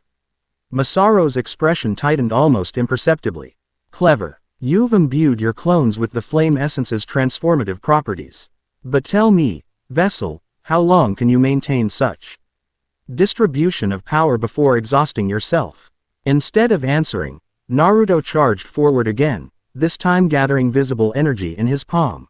Not the spinning sphere of a Rasengan, but a concentrated point of golden light that pulsed like a heartbeat. Masaru responded with a defensive technique, drawing darkness from the air itself to form a shield of negative energy. Void release. Consumption barrier. The two forces met with a sound like reality tearing, neither yielding, neither overpowering, but existing in perfect, destructive opposition. The boundary between them fluctuated, den light pushing against consuming darkness, then receding, then advancing again. You see, Masaru said through gritted teeth, the first sign of strain breaking through his composed exterior. Perfect opposition. We could continue this deadlock indefinitely, Vessel. Is that truly what you want? What I want, Naruto replied, maintaining the precarious balance, is for you to understand something. And what might that be? That flame doesn't just destroy, it illuminates.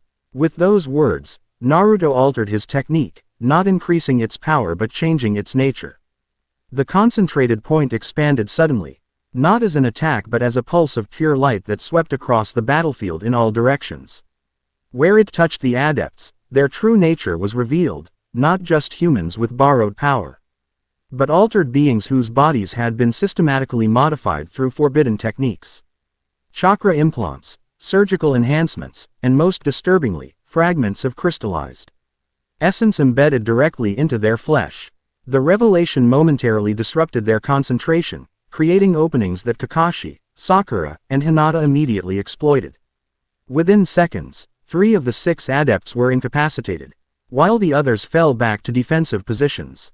Masaru himself was illuminated differently, the light revealing not physical modifications but a spiritual corruption. The void essence he channeled wasn't integrated as Naruto's flame had become, but parasitic, consuming him from within even as he wielded its power.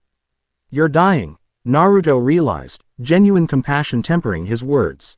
The void essence is devouring you because it wasn't freely given, it was taken. For the first time, Masaru's composure cracked completely. What would you know of it? He snarled. You, who stumbled into inheritance without sacrifice. Do you think this path was my choice? It was Lord Kato's choice for you, Naruto guessed. His experiment, his vision, Masaru corrected. But doubt had crept into his voice. The sacrifices are necessary for the greater restoration. Your sacrifice, you mean? And how many others? Naruto gestured to the fallen adepts. These people being consumed by power they weren't meant to wield. Just as Kato will be if he gets what he wants. Uncertainty flickered across Masaru's face, barely noticeable, but present. In that moment of hesitation, Naruto pressed his advantage, not with force but with truth. The flame showed me the history, Masaru. The Titans weren't sealed away out of fear or greed. They were quiesced by mutual agreement with their vessels. To prevent exactly the kind of exploitation Kato now attempts. Naruto extended his hand, not in attack but in offering. It doesn't have to be this way. The void doesn't have to consume you. For a heartbeat, Masaru seemed to consider the outstretched hand, a flicker of something like hope crossing his features. Then his expression hardened once more. Pretty words Ram one who has had everything given to him, he said coldly. But Lord Kato's path is the only way forward. The vessels squandered their responsibility, hoarding power that could have transformed the world. He made a sharp gesture. And the remaining adepts disengaged from their battles, retreating to his position. This encounter has been educational. Rest assured, we will meet again, under circumstances less favorable to you. Darkness gathered around Masaru and his followers, not merely shadow, but an absence more fundamental, as if a piece of reality itself were being folded away. Before Naruto or his companions could react, they vanished, leaving only disturbed sand and the lingering sensation of wrongness in the air. Silence fell over the beach as Naruto's clones dispersed, their purpose fulfilled. He turned to his teammates, concern overriding the momentary victory. Is everyone all right? Kakashi had sustained a slash across his arm, while Sakura was already healing a bruise spreading across her ribs. Hinata appeared physically unharmed but was breathing heavily from chakra exertion. We've had worse, Kakashi said dryly. Though those opponents were unusual. Fragments of Titan essence, Naruto confirmed. The knowledge clear to him now. Not true bloodlines, but artificial implants. Dangerous to them as much as to us. What you did with your clones, Sakura said, finishing her self-treatment. That wasn't standard shadow clone jutsu. Flame-infused variants, Naruto explained. The essence allows transformation of technique as well as energy. Hinata approached, her Byakugan active. Your chakra network has stabilized, she observed with evident relief. The new pathways appear fully integrated now, flowing in harmony with your normal system rather than competing with it. Naruto nodded, feeling the balanced circulation within himself. The awakening is complete, at least for the flame aspect. But Yua mentioned you might carry multiple bloodlines, Kakashi reminded him. Earth and water, according to the Flame Titan, Naruto confirmed. But their temples would be elsewhere. For now, we need to return to Konoha with what we've learned. The ants, Straw Council won't stop with this defeat. Agreed, Kakashi said, and we need to report this, Lord Kato, as a potential threat to all the hidden villages, not just Konoha. Anyone seeking to extract and consolidate Titan essences poses a global risk. They made their way to the boat, leaving behind the ancient temple with its eternal flames still burning in the central chamber. As they pushed off from shore, Naruto looked back at the ruins of Uzushiogakure, his mother's homeland, now also the site of his own transformation. I'll be back, he promised silently, to learn the rest of what you have to teach me. As if in response, a gentle breeze carried the scent of wood smoke and warm stone, the essence of hearth and home. The flame within him resonated with quiet acknowledgement, and for the first time since this journey began, Naruto felt true peace amid the uncertainty.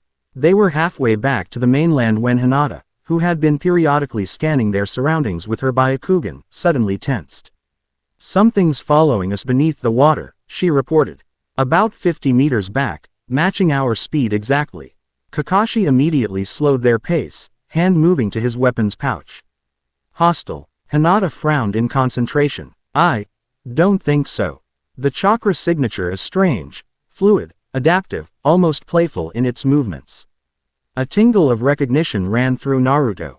Without conscious thought, he moved to the side of the boat, leaning over to trail his fingers in the water. The golden markings on his skin pulsed once, and he felt an answering resonance from below, not flame, but something equally elemental. It's okay, he assured the others. I think it's responding to me. The water around his fingertips began to swirl, forming delicate turns before rising in a slender column that took shape as it ascended, a feminine figure composed entirely of liquid, no larger than his hand. It hovered before him, features forming and dissolving in constant, flowing motion. A water elemental, Sakura whispered in amazement. A messenger, Naruto corrected, somehow knowing. From the water titan, the tiny figure performed what appeared to be a bow, then gestured toward the northwest with a rippling arm. I think it wants us to follow, Naruto said. Kakashi frowned. To where, exactly? The water sprite, for lack of a better term, swirled around Naruto's hand, then expanded to create a miniature map on the surface of the boat. It depicted coastline and interior features, with a pulsing point of light marking a specific location. The land of hot springs, Kakashi recognized. Near the border with the land of frost. The temple of flowing wisdom, Naruto murmured, the name coming to him unbidden. One of the 9 Titan sanctuaries. The water sprite nodded, its features momentarily solidifying into a smile before dissolving back into formless liquid that slipped over the side of the boat and disappeared beneath the waves. Silence fell as they considered this development. So, Sakura finally said, I'm guessing we're not going straight back to Konoha anymore. We need to report what's happened, Kakashi countered. Lady Suna, will want to know about this ancestral council and their capabilities. But if another temple is calling to Naruto, it's all right, Naruto intervened. There's no immediate urgency. The messenger was an invitation, not a demand. He glanced in the direction the sprite had indicated. The water essence has waited this long. It can wait until we've informed the village and prepared properly. Kakashi nodded approvingly. Wisdom worthy of your new status, Naruto.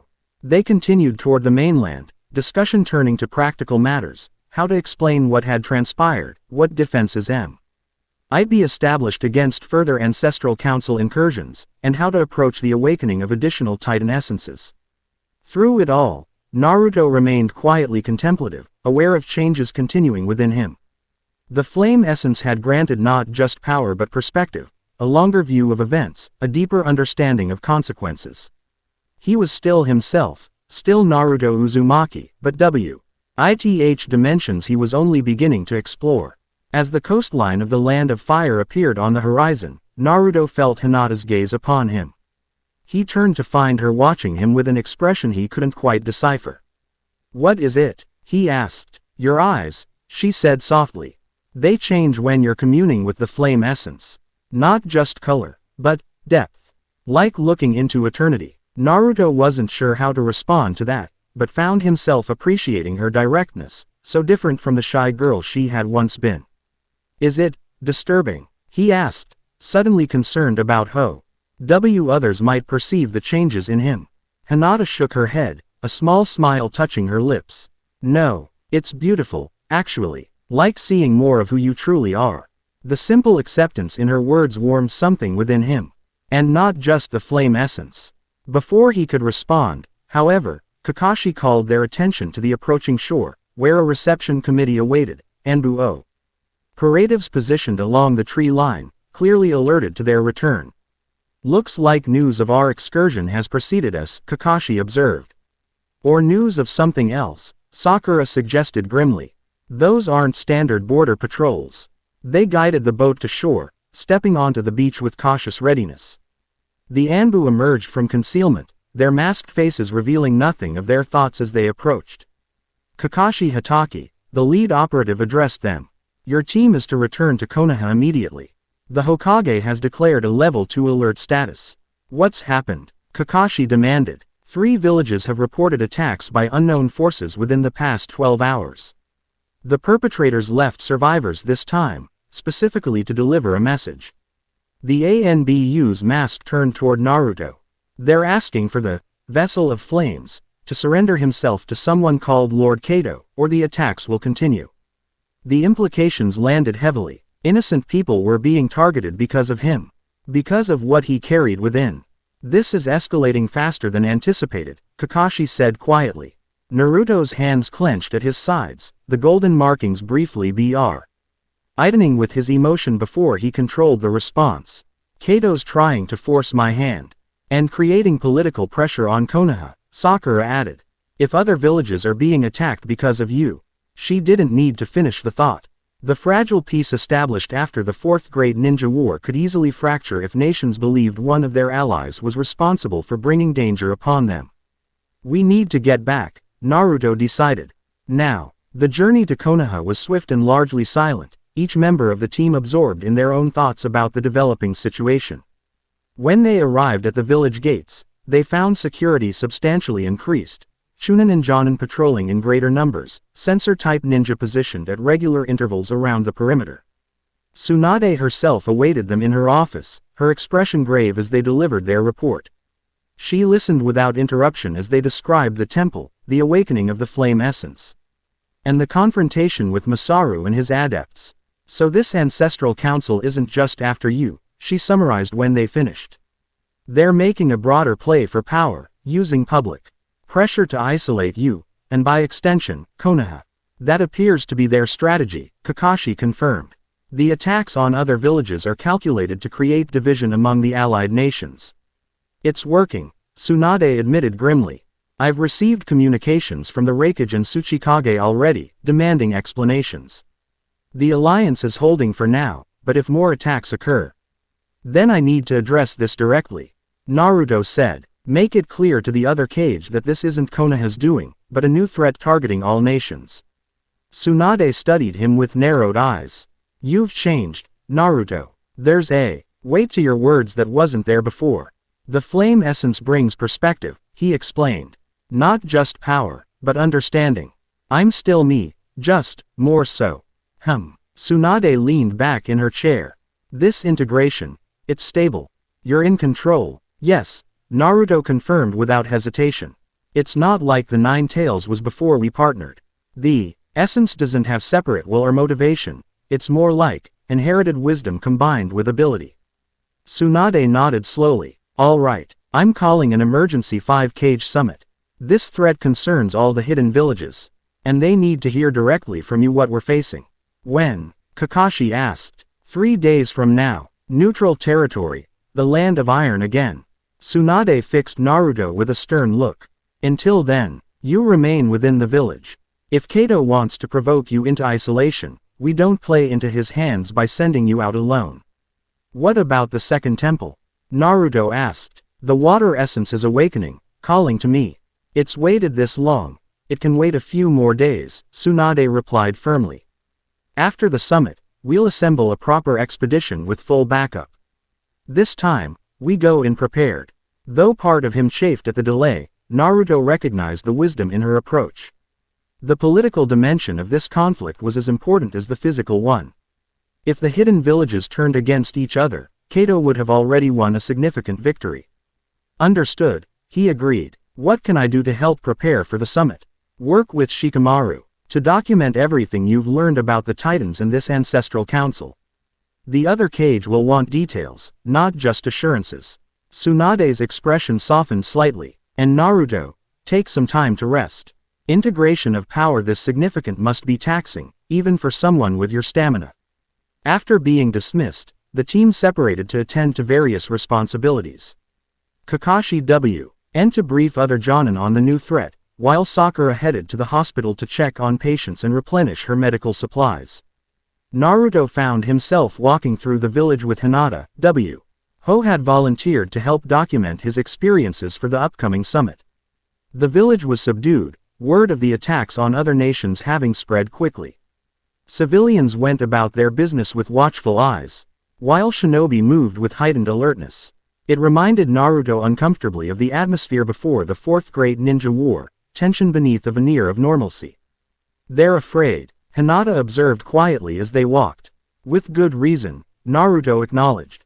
The Ancestral Council represents something outside normal shinobi experience. Even explaining what the Titans are is challenging. Perhaps a demonstration would help, she suggested. Show rather than tell. Naruto considered this. Maybe. Though I'm still learning what I can do myself. He glanced at her curiously. You don't seem disturbed by any of this. Most people would be unnerved by someone suddenly manifesting ancient cosmic power. A small smile touched her lips. After everything we've been through, interdimensional aliens, the 10 tails, reincarnated gods, cosmic titans seem almost expected. Her matter-of-fact acceptance startled a laugh from Naruto. When you put it that way, I guess our standard for normal has shifted considerably. They continued walking, eventually finding themselves at the training grounds where Team 7 had first formed. The 3 wooden posts still stood where they had years ago, weathered but sturdy.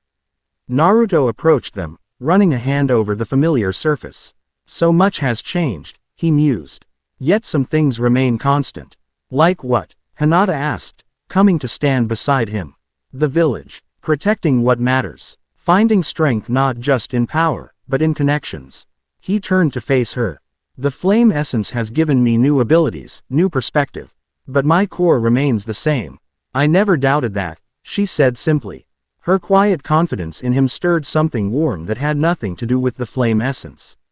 Acting on impulse, Naruto reached out, taking her hand in his. The golden markings on his skin pulsed once at the contact, not in warning but in recognition. Thank you, he said, for seeing me clearly, even when I'm changing. A blush colored her cheeks. But she didn't look away or withdraw her hand. Instead, she squeezed his gently. That's always been easy for me, Naruto. The moment stretched between them, comfortable yet charged with unspoken potential. Finally, Naruto released her hand with reluctance. We should get to work on that documentation for the summit, he said. Shikamaru's probably waiting for us. As they headed toward the Hokage Tower, Naruto felt a subtle shift within. Not the flame essence this time, but his own heart adjusting to new possibilities. Whatever challenges the Ancestral Council might bring, whatever transformations still awaited him, he wouldn't face them alone. And that, perhaps, was the greatest power of all. Chapter 1 End. Chapter 2. The Forgotten Bloodline. The 5-Cage Summit convened in an atmosphere of tense diplomacy.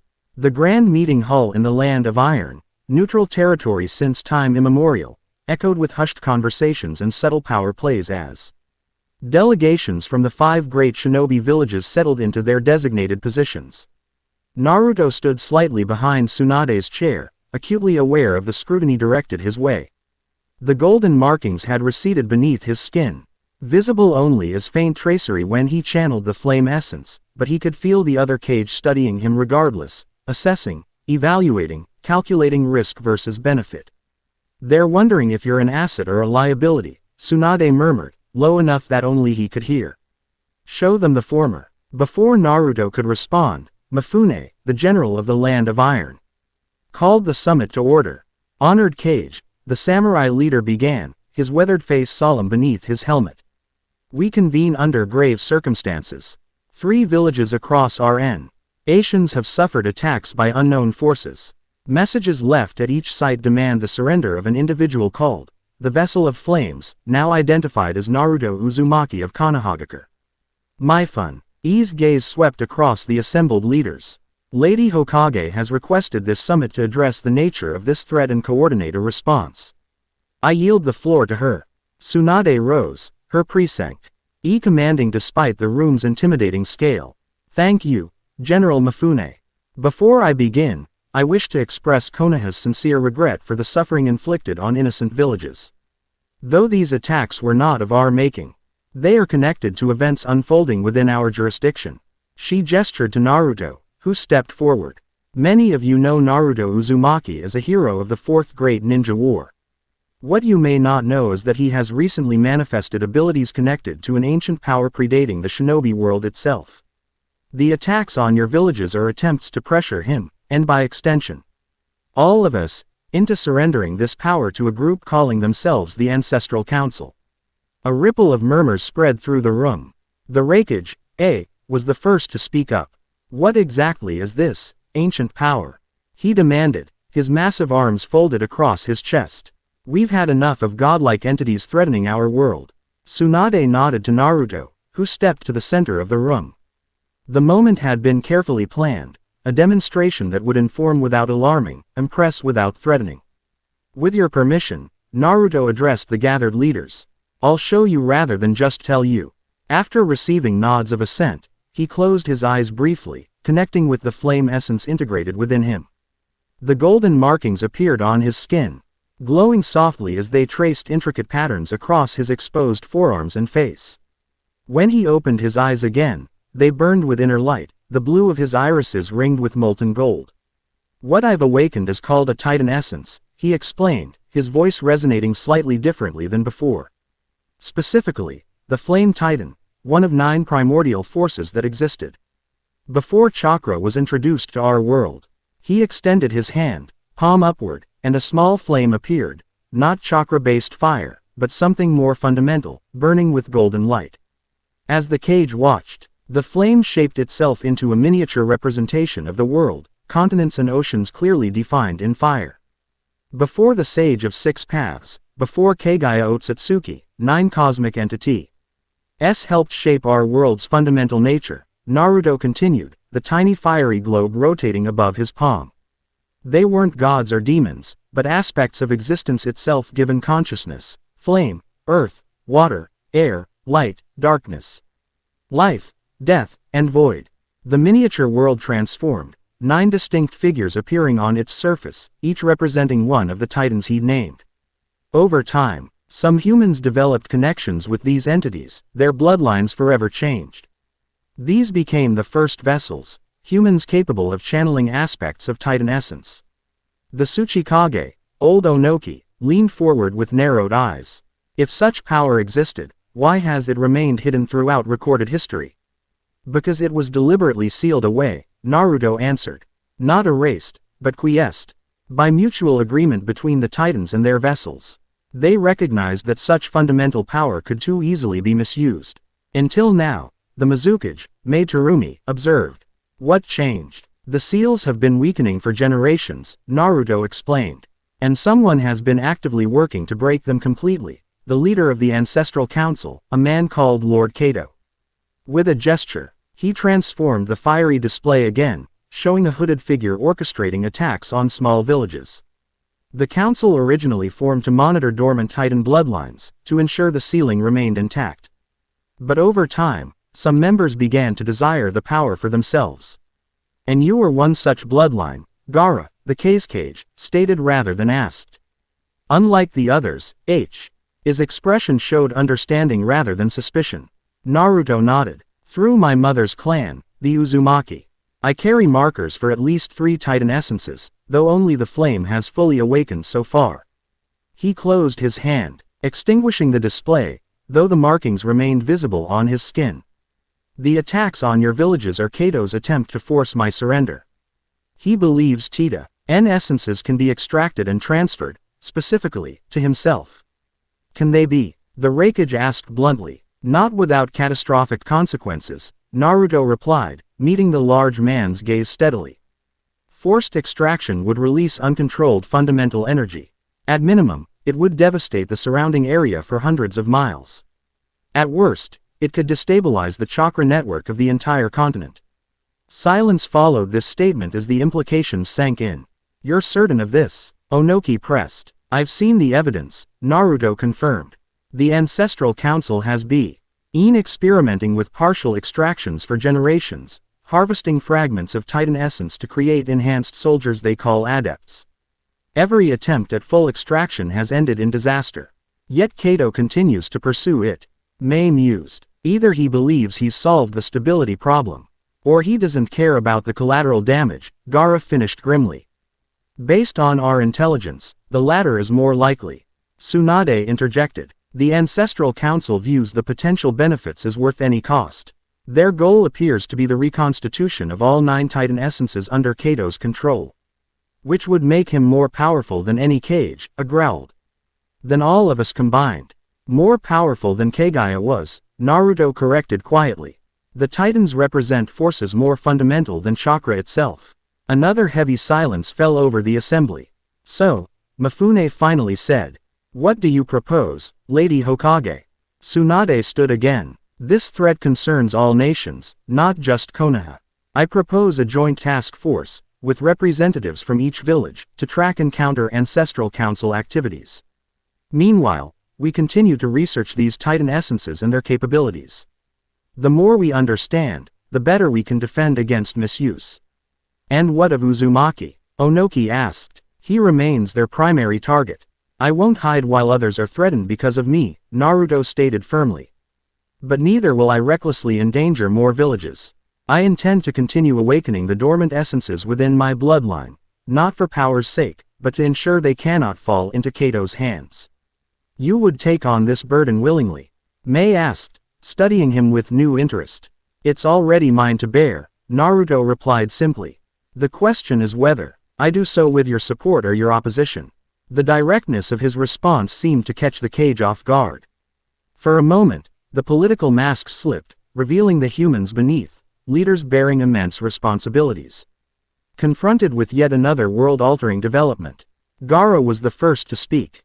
Suna stands with Naruto Uzumaki. His character has been proven beyond question, and his intentions have always aligned with peace and protection. I offer my village's full support. The Cage's unwavering endorsement shifted the atmosphere subtly. I evaluated Naruto with his intense gaze before giving a curt nod. Kumo will participate in this joint task force, the Raikage declared. But we will maintain our own surveillance on these Titan matters. No offense, Uzumaki, but Power of this magnitude requires checks and balances. None taken, Naruto assured him. In fact, I welcome it. Mei and Onoki exchanged glances before also offering conditional support. By the time the summit concluded hours later, a framework had been established. The 5 great nations would coordinate intelligence gathering, jointly respond to council attacks, and establish protocols for managing Titan-related phenomena. As the delegations prepared to depart, Gaara approached Naruto in a quiet corner of the meeting hall. This new power, the Cage said without preamble. How has it changed you? The question, coming from someone who had experienced his own transformation from vessel of destruction to protector, carried particular weight. It's like gaining another sense, Naruto tried to explain. I'm still myself, but I perceive more, understand more. The flame essence doesn't control me or even influence me exactly, it integrates with who I already am. Gaara nodded thoughtfully, similar to my relationship with Shukaku now, though it took us far longer to reach equilibrium. His pale green eyes studied Naruto intently. You mentioned 3 essences within your bloodline. What are the others? Earth and water. According to the Flame Titan, Naruto replied. I've already received a summons from the Water Temple. Once this summit concludes, I'll be seeking it out. Be cautious, Gaara advised. Not of the essence itself, but of those who would interrupt the awakening process. A transition of power is when one is most vulnerable. I will, Naruto promised. And Gaara, thank you. Your support made a difference in there. The Cage's expression softened slightly. You once helped me find my true path. I merely return the favor. He extended his hand, sand swirling around his fingers. If you have need, Suna will answer. They clasped forearms, and Naruto felt a curious resonance, not between the flame essence and Gaara's sand, but between 2 leaders who understood the weight of exceptional power and exceptional responsibility. As the Suna delegation departed, Tsunade approached, satisfaction evident in her stance. Better than expected, she assessed. Conditional alliance rather than fractured opposition. You handled yourself well. The demonstration helped, Naruto acknowledged. Showing rather than just telling. Your idea, she reminded him. Another sign of your evolution. She studied him with medical precision. How are you feeling? Any instability in the integration? None, he assured her. If anything, it grows more seamless each day.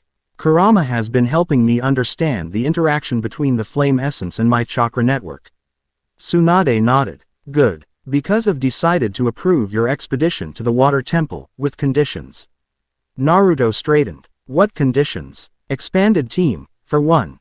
The same core group. You, Kakashi, Sakura, and Hinata, but with additions.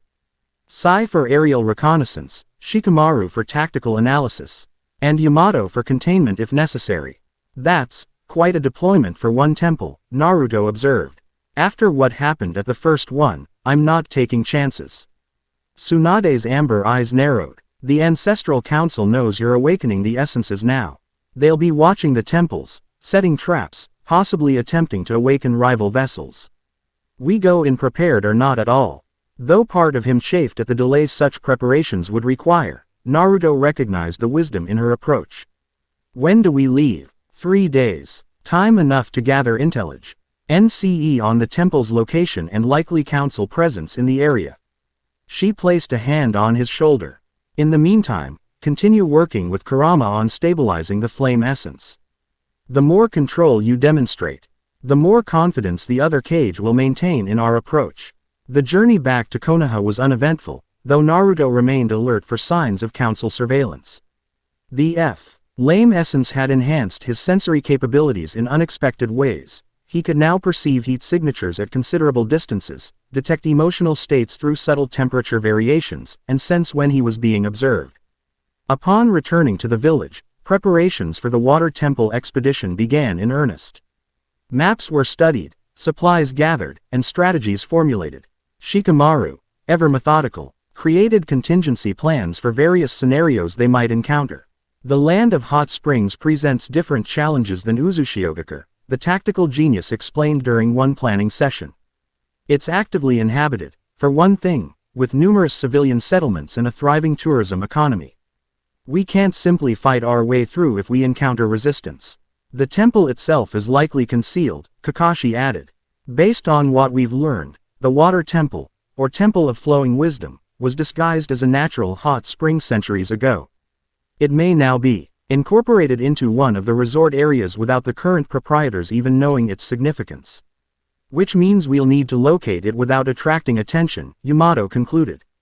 A reconnaissance mission first, then a more targeted approach once we've identified the temple's exact location. Throughout these discussions, Naruto found himself appreciating dimensions of his teammates he hadn't fully recognized before. The flame essence brought clarity not just to his own perceptions but to his understanding of others, Shikamaru's brilliant but restless mind constantly evaluating possibilities. Sakura's compassionate pragmatism balancing medical caution with shinobi determination, Hinata's quiet strength and unwavering focus. The latter had been spending considerable time with him between planning sessions, using her Byakugan to monitor the integration of the flame essence with his chakra network. These examinations had evolved into conversations that ranged from practical concerns about the upcoming mission to more philosophical questions about the nature of the Titans and their relationship with humanity. It's fascinating, Hinata commented during one such session, our Byakugan active as she observed the flow of energy through his system. The pathways continue to adapt, becoming more efficient with each passing day. Your body isn't just accommodating the flame essence, it's optimizing for it. Naruto sat cross-legged on the floor of the training room they'd been using, shirtless to allow her better observation of the pathways across his torso. Is that good or concerning? Good, I think, she replied, deactivating her Byakugan to rest her eyes. It suggests the integration is natural rather than forced. Your Uzumaki heritage likely prepared your system for this awakening. My mother's legacy, Naruto mused. I wish I could ask her about it. Hinata's expression softened. She would be proud of how you're handling it. The simple assurance warmed him. Thank you for helping with this. I mean, I know it's a lot of time away from your clan duties. My father understands the importance, she said, a small smile touching her lips. In fact, he's been surprisingly supportive. The Hyuga have ancient records mentioning the Titans, though they were considered more legend than history until now.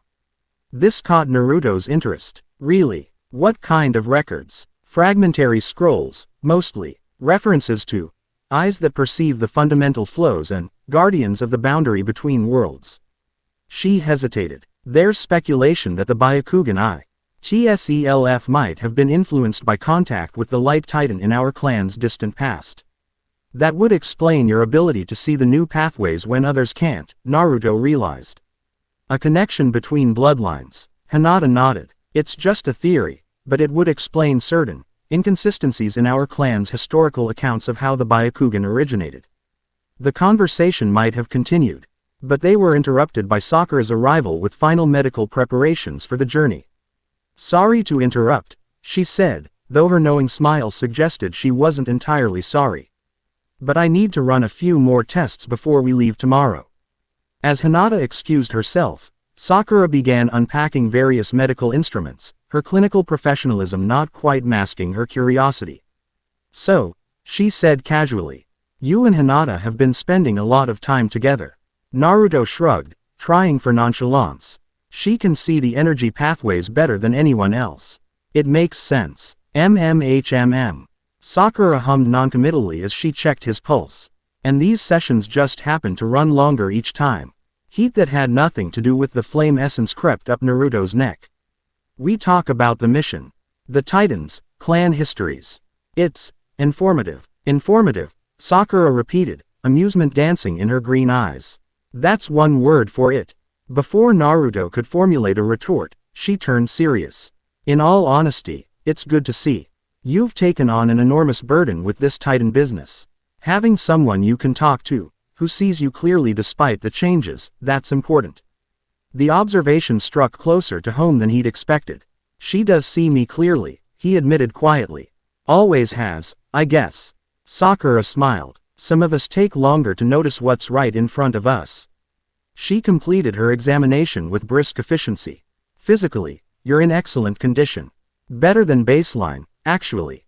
The flame essence appears to be optimi. Zing your cellular regeneration among other functions." Hinata noticed something similar with the chakra pathways. "Not surprising. This integration seems to be enhancing rather than disrupting your natural systems." Sakura packed away her equipment. "Just be careful when we awaken the water essence. Multiple integrations might interact in unpredictable ways." "I'll be careful," he promised. "We all will." Dawn broke clear and cool the next morning as the expanded team gathered at Konoha's gates. 7 shinobi prepared for a mission of uncertain parameters but undeniable importance, Naruto at the center. Surrounded by friends who had become family through shared battles and mutual trust. "Final equipment check," Kakashi called, his visible eye scanning the assembled group. "This is Offici, ally a reconnaissance mission with potential for combat escalation. Pack accordingly." As they verified supplies and communication protocols, Tsunade arrived to see them off, her expression a careful balance of confidence and concern. "The other villages have been notified of your mission, as per our agreement at the summit," she informed them. "They're deploying their own teams to monitor Ancestor Al Council activity near their territories. If you encounter serious resistance, coordinate with the nearest allied unit." Her gaze fixed on Naruto. "And you? No heroics. The water essence has waited this long. It can wait until conditions are secure." "Understood." "Understood," Naruto confirmed, recognizing the genuine concern beneath her stern demeanor. With final instructions delivered, the team departed, moving swiftly through the forests surrounding Konoha before turning northeast toward the land of hot springs. Their route would take them through areas of increasing civilian population, requiring adjustments to their travel methods, less conspicuous tree hopping, more conventional movement along established roads. By midday, they had covered significant distance, maintaining a pace that balanced speed with energy conservation. As they paused to rest near a small stream, Naruto felt a subtle shift in the air, not a physical change, but an alteration in the underlying energy that permeated the natural world. "Something's different," he said, glancing around. "The ambient chakra has patterns I haven't noticed before." Hinata activated her Byakugan, scanning their surroundings. "The water," she confirmed after a moment. "It's carrying unusual energy signatures, similar to what we saw in the ruins of Uzushiogakure, but more fluid, adaptive."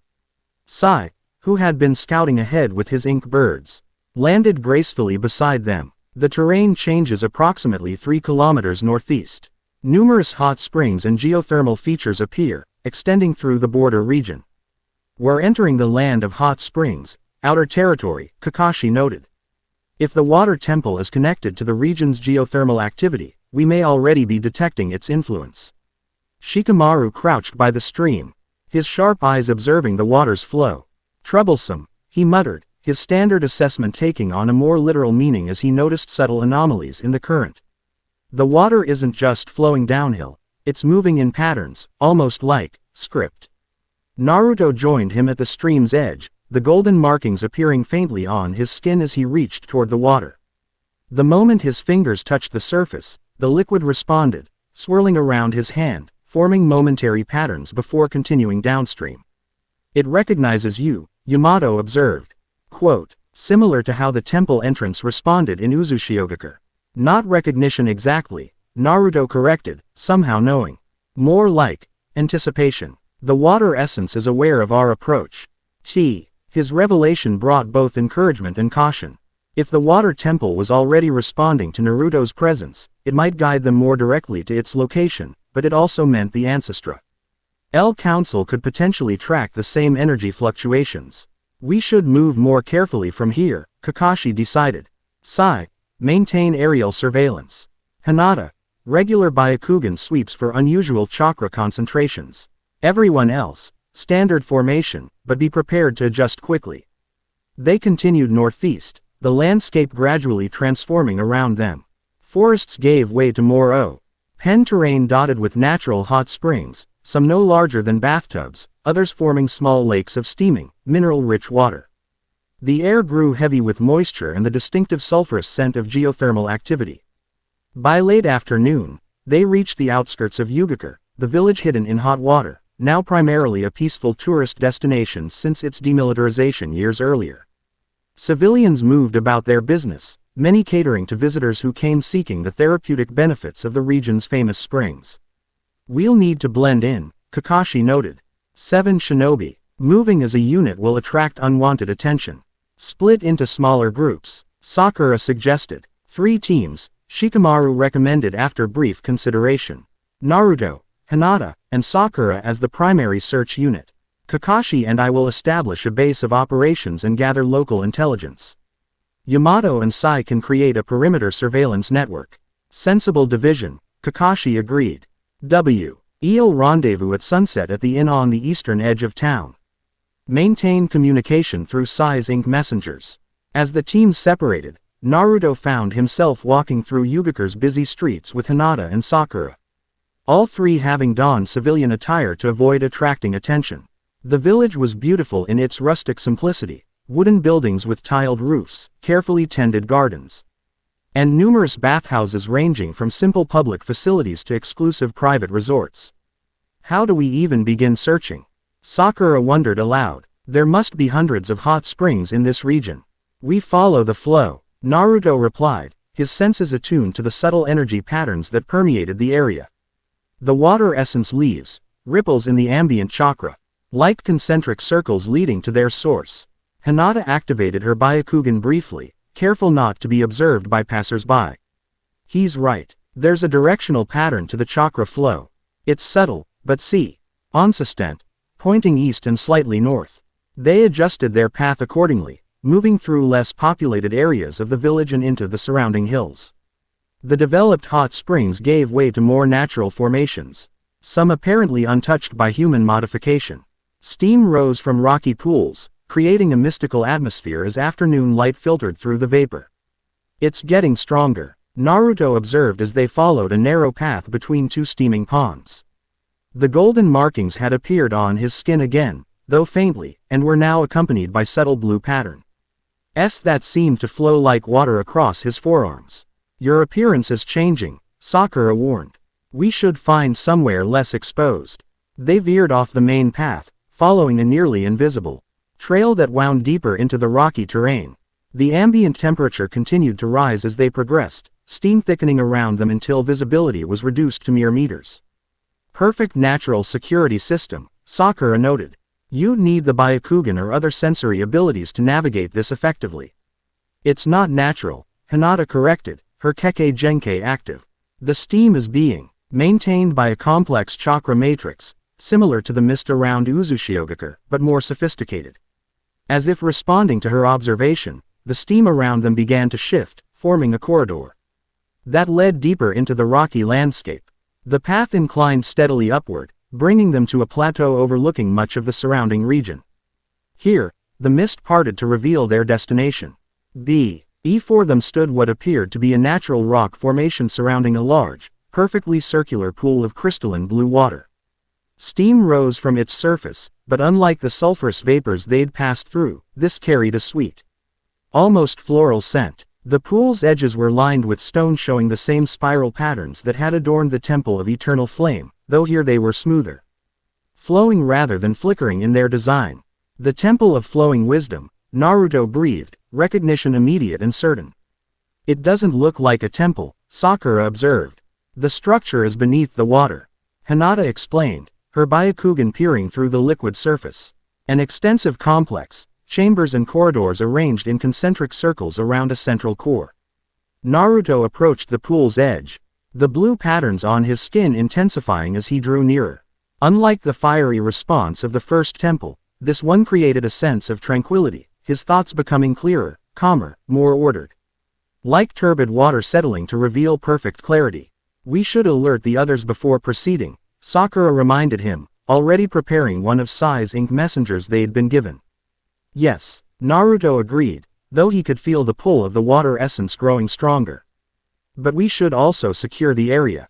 The Ancestral Council could have agents nearby. Hinata expanded her Byakugan's range, scanning in widening circles. No immediate threats detected. Several civilian hikers about half a kilometer west, but they're moving away from us. No chakra signatures suggesting council adepts. As Sakura dispatched the messenger, Naruto knelt by the pool's edge, studying the water's crystalline depths. Unlike normal hot springs, this pool was perfectly clear, revealing an intricate mosaic on its bottom. 9 interconnected circles, each containing a symbol representing one of the titans. The water symbol at the center glowed with subtle blue light. It's beautiful, Hinata said softly, kneeling beside him, and ancient. The chakra infusing these stones has been circulating for centuries, purifying and renewing itself. Naruto nodded, sensing the same. Different from the flame temple. That one felt dynamic, transformative. This is more about flow, continuity, adaptation. Reflecting the nature of the essences themselves, Sakura suggested, joining them. Fire transforms. Water adapts. Before they could explore further, the sound of approaching footsteps alerted them to newcomers. Tensing momentarily, they relaxed upon recognizing Kakashi. Ai's distinctive silver hair emerging from the mist, followed by the rest of their team. That was quick, Naruto observed. Your message caught us already en route, Kakashi explained. Shikamaru deet. CTED unusual chakra fluctuations in this direction, and Sai's aerial reconnaissance spotted the steam patterns changing. The temple isn't exactly hiding itself, Yamato noted, surveying the pool and its surroundings. Which could mean it's either very secure in its defenses, or it's expecting us, Shikamaru finished, his expression thoughtful as he analyzed the situation. Possibly both. As the team established a perimeter, Naruto explained what they'd discovered about the underwater structure and the resonance he was experiencing with the water essence. The blue patterns on his skin destabilized, not glowing as brightly as the golden markings had in the flame temple, but flowing continuously like currents beneath his skin. So the actual temple entrance is underwater, Yamato clarified, peering into the crystalline pool. Appears that way, Hinata confirmed.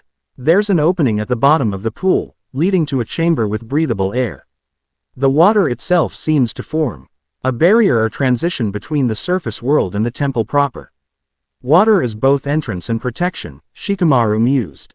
Conceptually elegant. Kakashi turned to Naruto. What's your assessment? Is it safe to proceed?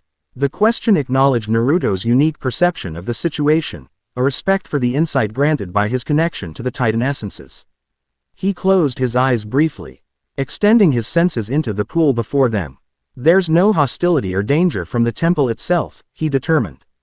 The water essence feels welcoming, curious. But I can't guarantee what the awakening process might entail. The flame integration was intense but controlled. This might be different, which is why we're here, Sakura reminded him. To monitor and support you through the process. After brief discussion, they formulated a plan. Naruto would enter the temple with Hinata, whose Byakugan would provide crucial observation of the integration process. Sakura would remain at the pool's edge, ready to provide medical intervention if needed. The others would secure the perimeter, with Sai maintaining aerial surveillance for approaching threats. If anything goes wrong, we abort immediately, Kakashi instructed. The awakening is important, but not at the cost of your safety or stability. Naruto nodded his understanding. Ready when you are, he said to Hinata. She activated her Byakugan once more. The path is clear. We'll need to swim down approximately 12 meters to reach the entrance. There appears to be a current that will help guide us. After final preparations, they approached the pool's edge together. The water seemed to respond to their proximity, gentle ripples spreading outward despite the absence of wind or disturbance. "See you soon," Naruto said to the others. Then stepped into the pool with Hinata beside him. The water embraced them like a living thing, warm but not hot, supportive rather than resistant. As they swam deeper, Naruto noticed that his normal need for air seemed diminished, his lungs adapting to the extended submersion. Hinata appeared to be experiencing the same phenomenon, her movements calm and unhurried as they descended. The blue patterns on his skin now glowed more intensely, illuminating their path through the crystal-clear water.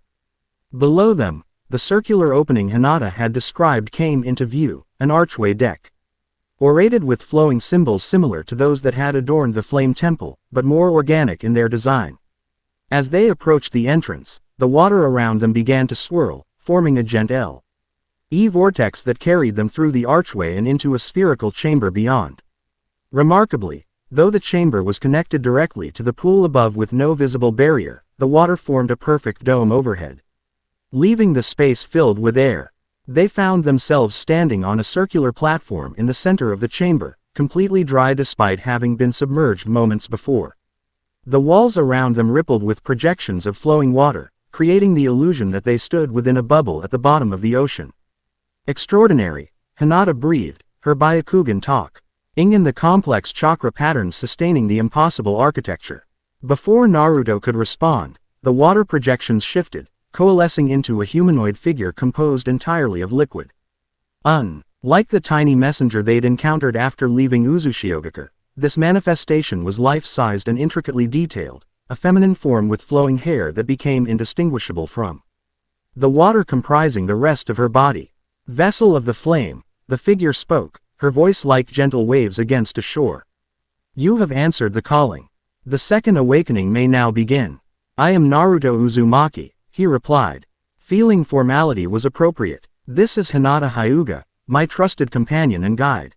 The water figure turned toward Hinata, studying her with eyes that somehow conveyed curiosity despite being composed of the same liquid as the rest of her form. "Eyes that see beyond the veil," she observed. A distant echo of the light. "You are welcome, Hinata of the Hyuga." Hinata bowed respectfully. "Thank you for permitting my presence." The figure's attention returned to Naruto. "The flame has integrated well with your essence. Unusual, but auspicious. Tell me, vessel, why do you seek the water?" The question seemed to carry layers of meaning beyond the simple words. Naruto considered carefully before answering. "To protect it from those who would misuse it," he began. "But also to understand my inheritance more fully. The flame has shown me transformation, I seek now to learn adaptation." "And what would you adapt to, vessel of multiple bloodlines?" the water figure asked, her tone neither challenging nor approving, simply curious. "A changing world," Naruto replied honestly. "Threats that evolve, challenges that require more than raw power to overcome. And," he hesitated, then continued with equal honesty, "to the responsibilities that come with the Titan essences themselves." The water figure seemed to smile, ripples moving across her features. "A worthy answer. The water does not seek those who resist change, but those who flow with it, finding strength in flexibility rather than rigidity." She gestured, and the chamber around them transformed. The walls receded, the water dome expanded, and suddenly they appeared to be standing at the center of a vast underwater expanse. All around them, visions played out in the flowing water, history rendered in liquid tableaus. Before the continents settled, before the mountains rose and valleys formed, water shaped the world, the figure narrated as images of primordial oceans surrounded them. Not through force, but through persistence, finding paths of least resistance yet ultimately carving even the hardest stone. The visions shifted, showing early humans learning to navigate waters, to fish, to irrigate crops, to harness the power of rivers and tides. We taught adaptation, the strength of yielding, the power of transformation through patient influence rather than sudden force. Images of healers appeared, using water infused with special properties to cure ailments. Warriors who moved with fluid grace, turning opponents' strength against them. Diplomats who navigated complex negotiations by finding paths of compromise and mutual benefit. This is the essence of water.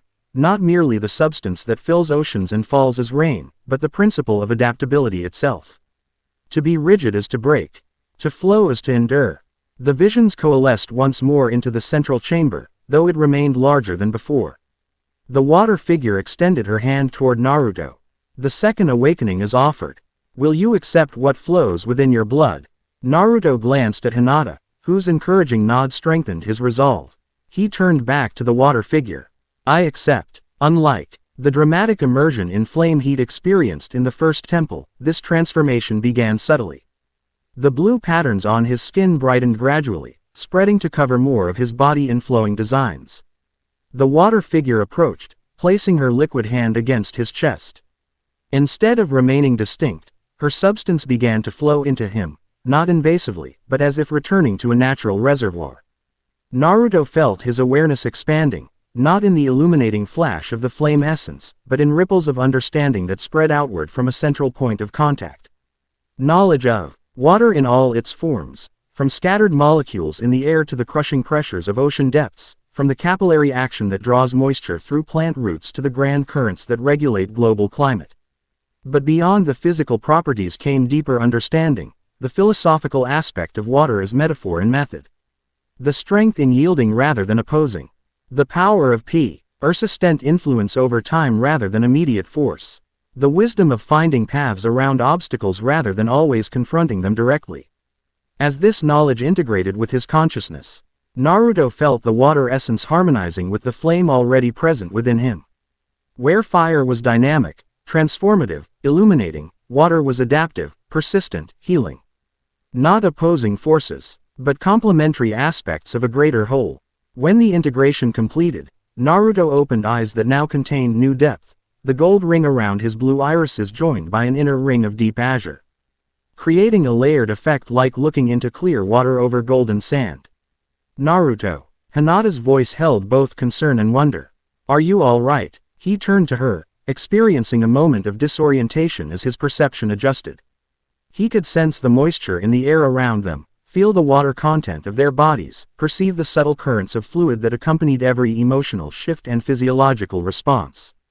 I'm more than all right, he assured her, his voice carrying new harmonics that reminded one of both crackling flame and flowing water.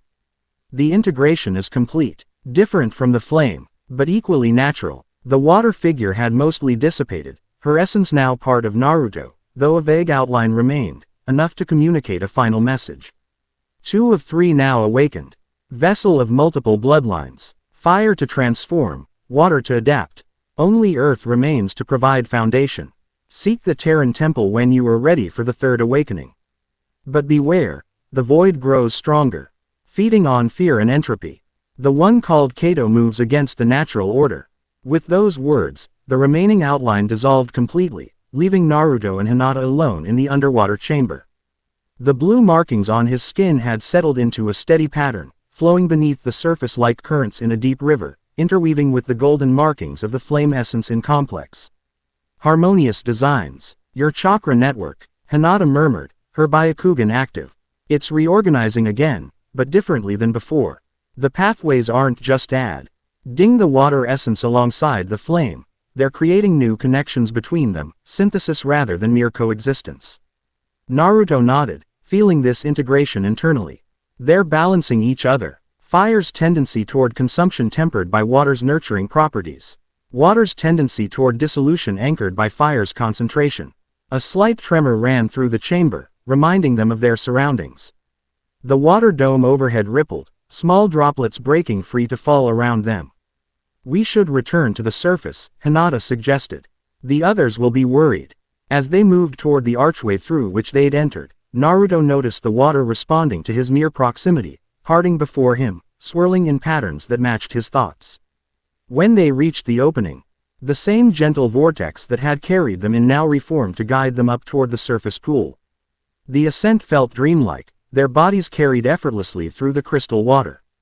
As they approached the surface, Naruto sensed something amiss, tension in the air above, disrupted energy patterns suggesting conflict. Something's wrong, he warned Hinata, accelerating their rise. They broke the surface to find chaos. The peaceful sanctuary of the hot spring had become a battlefield.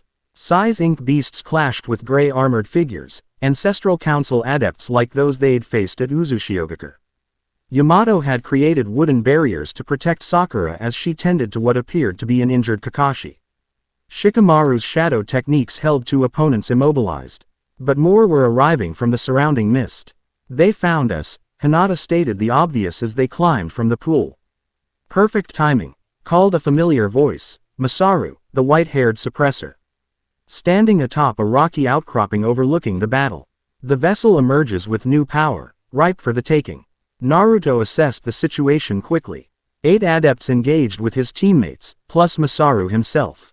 Kakashi appeared to have sustained a significant injury to his leg, limiting his mobility. The others were holding their own but clearly strained against opponents whose abilities defied conventional shinobi countermeasures. "You never learn, do you?" Naruto called to Masaru, the dual titan essences within him responding to the threat, golden blue markings glowing brightly across his skin. "The last encounter didn't go well for you." "A learning experience," Masaru replied smoothly.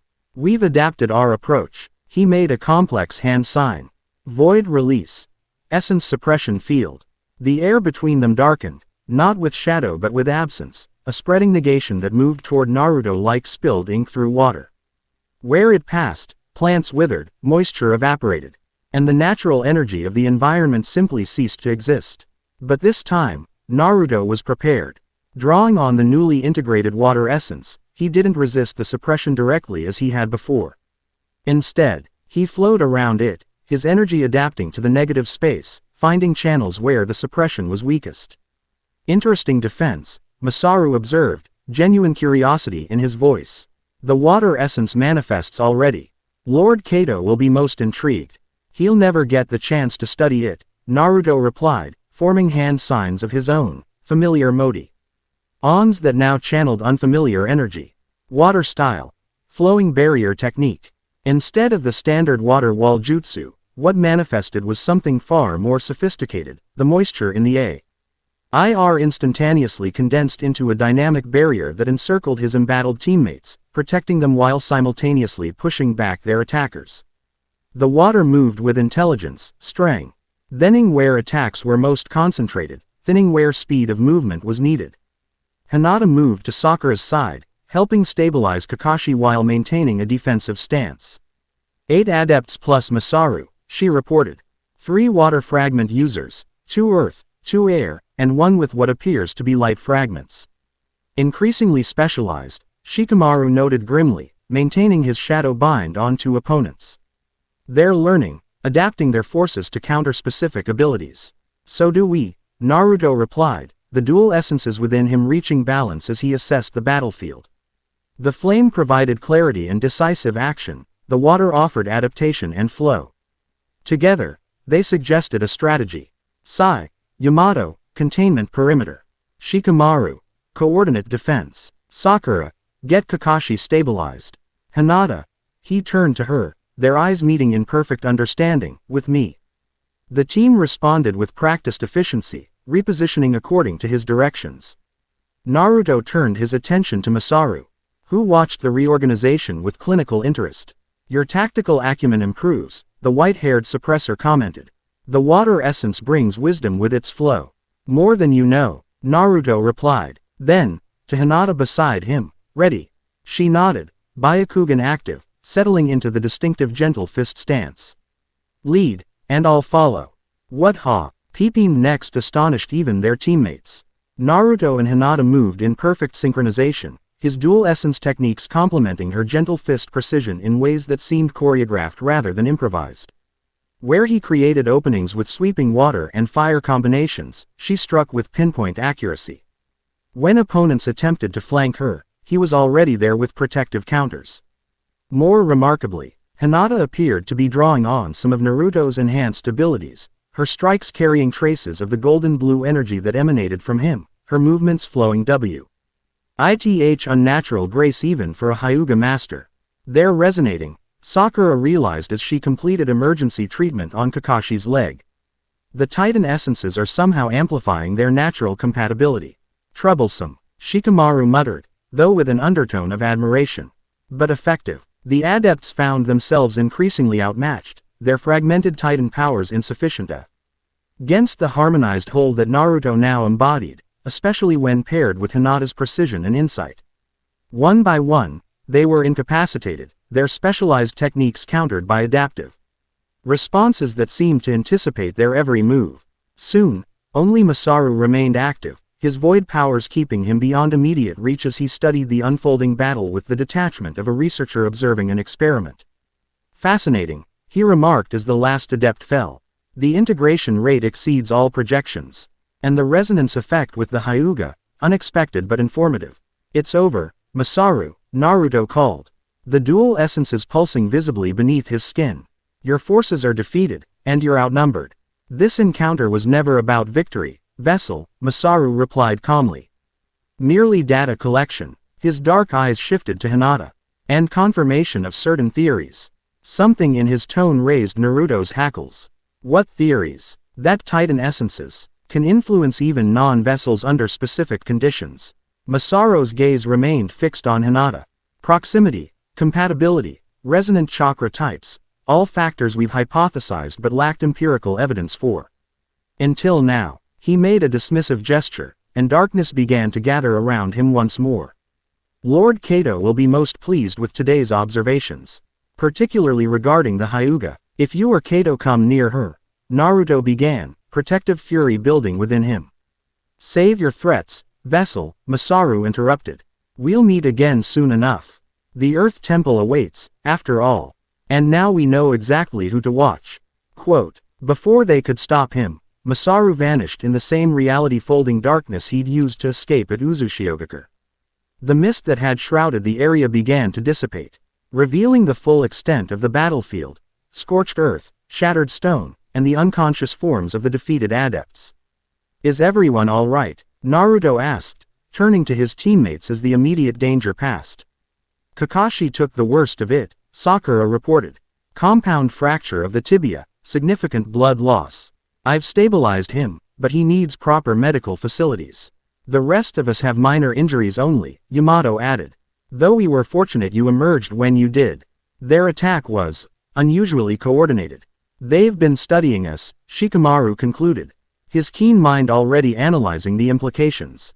Learning our individual techniques, developing specific counters. This wasn't a random assault, it was a calculated test. With me as the primary subject. Naruto acknowledged grimly, but Masaru seemed equally interested in Hinata. He turned to her with concern. Are you okay? He said something about resonance effects. Hinata deactivated her Byakugan, taking a moment to assess herself. I feel different, she admitted. During the battle, it was as if I could channel some of your energy, not just see it, but direct it through my own techniques. Sakura approached, medical curiosity overtaking her exhaustion. May I? After receiving Hinata's nod of permission, she conducted a brief examination, her trained hands detecting subtle changes in chakra flow. There's definitely something new in your system, she confirmed. Not an integration like Naruto's, but an echo, perhaps. A resonance that's altered your own chakra properties temporarily. Is it dangerous? Naruto asked, worry evident in his voice. I don't think so, Sakura replied thoughtfully. It feels harmonious rather than disruptive. But we should monitor it closely. The more immediate concern is extraction, Shikamaru interjected practically.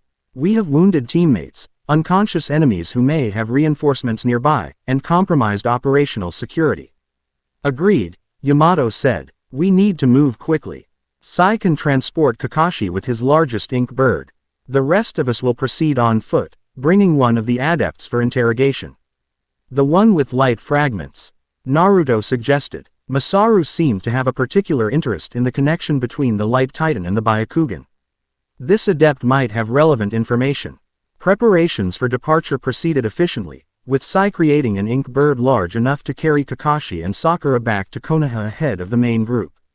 The selected adept, a slender woman with unusual pale gold eyes, was secured with both physical restraints and chakra suppression seals designed by Yamato. As they prepared to move out, Naruto approached Hinata, who stood slightly apart from the others. her expression contemplative as she gazed at the now placid pool that concealed the water temple. "Are you sure you're all right?" he asked quietly. "That was intense back there." She turned to him with a small smile. "It was, but not in a negative way. Fighting alongside you felt natural, as if we'd been training together our entire lives." "The resonance Masaru mentioned," Naruto mused. "Something about compatibility and proximity. My Byakugan allows me to see chakra flow with great precision," Hinata explained. "Perhaps that created a pathway for influence from your Titan essences." Naruto nodded slowly. "Makes sense. But it also makes you a target now." Masaru's interest wasn't casual observation. "I can protect myself," she reminded him gently. "And I chose to be here, knowing the risks." Before he could respond, Shikamaru approached. "We need to move. Sai has departed with Kakashi and Sakura. The rest of us should reach the rendezvous point before nightfall." With a final glance at the temple pool, they joined the others. The journey back was tense but uneventful, their prisoner remaining unconscious under Yamato's careful monitoring. By the time they reached Konoha the following day, preliminary reports had already been filed by Sakura, and Tsunade was waiting with questions and concerns. The debriefing was comprehensive, with particular focus on the water essence awakening and the unexpected resonance between Naruto and Hinata during combat. As Naruto described the integration process, Tsunade's expression shifted from clinical interest to growing alarm. "So the essences don't merely exist side by side, but actively harmonize," she summarized. "Creating new capabilities beyond the sum of their parts." "Exactly," Naruto confirmed. "The flame brings transformation and clarity. Water brings adaptation and flow. Together, they create something more. And this resonance effect with Hinata, unexpected but advantageous in combat," Shikamaru reported. "Their techniques synchronized with unusual precision. Hinata appeared able to channel aspects of Naruto's Titan energies through her own jutsu." Tsunade turned to Hinata. "And how do you feel now, a day later?" "The effect has diminished," she replied. "I can still sense the energies more clearly than before, but the ability to channel them has faded." "Proximity dependent," then, Tsunade mused. "Fascinating. And concerning. If Kato learns that Titan essences can influence even non-vessels under the right conditions." "He already knows," Naruto said grimly. "Masaru as much as stated that this was valuable data for their research." Tsunade leaned back in her chair, considering the implications. "This complicates our security protocols. Hinata, I want you to undergo daily examinations to monitor any lasting effects of this resonance. Naruto, work with Kurama to understand the mechanics of how your essences might influence others."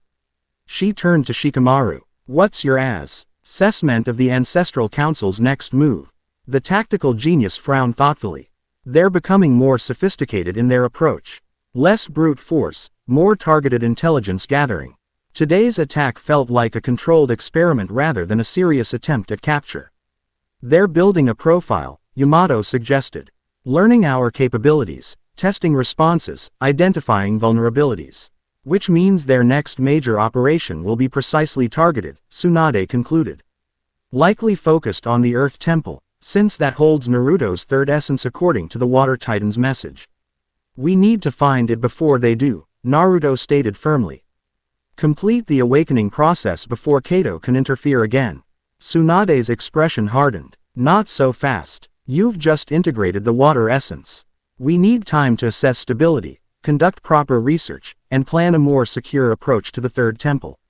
The last two expeditions were compromised almost immediately.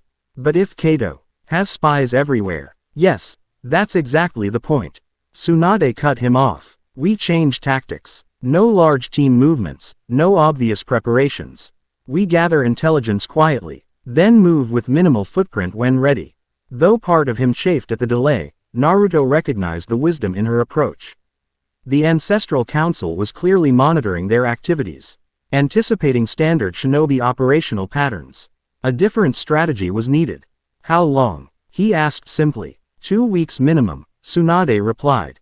"Time for Kakashi to recover, for proper intelligence gathering, and for you to fully stabilize the dual integration. This isn't negotiable, Naruto."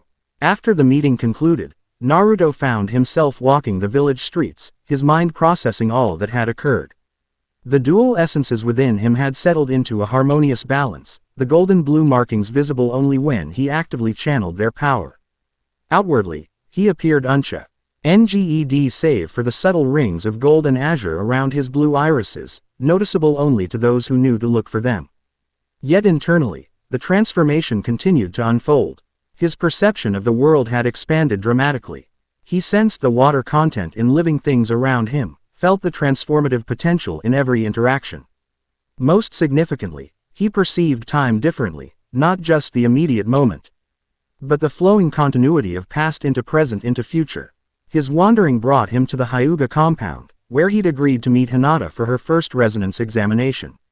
As he approached the ornate gates, he was surprised to find not only Hinata waiting, but her father, Hiyashi Hyuga, as well.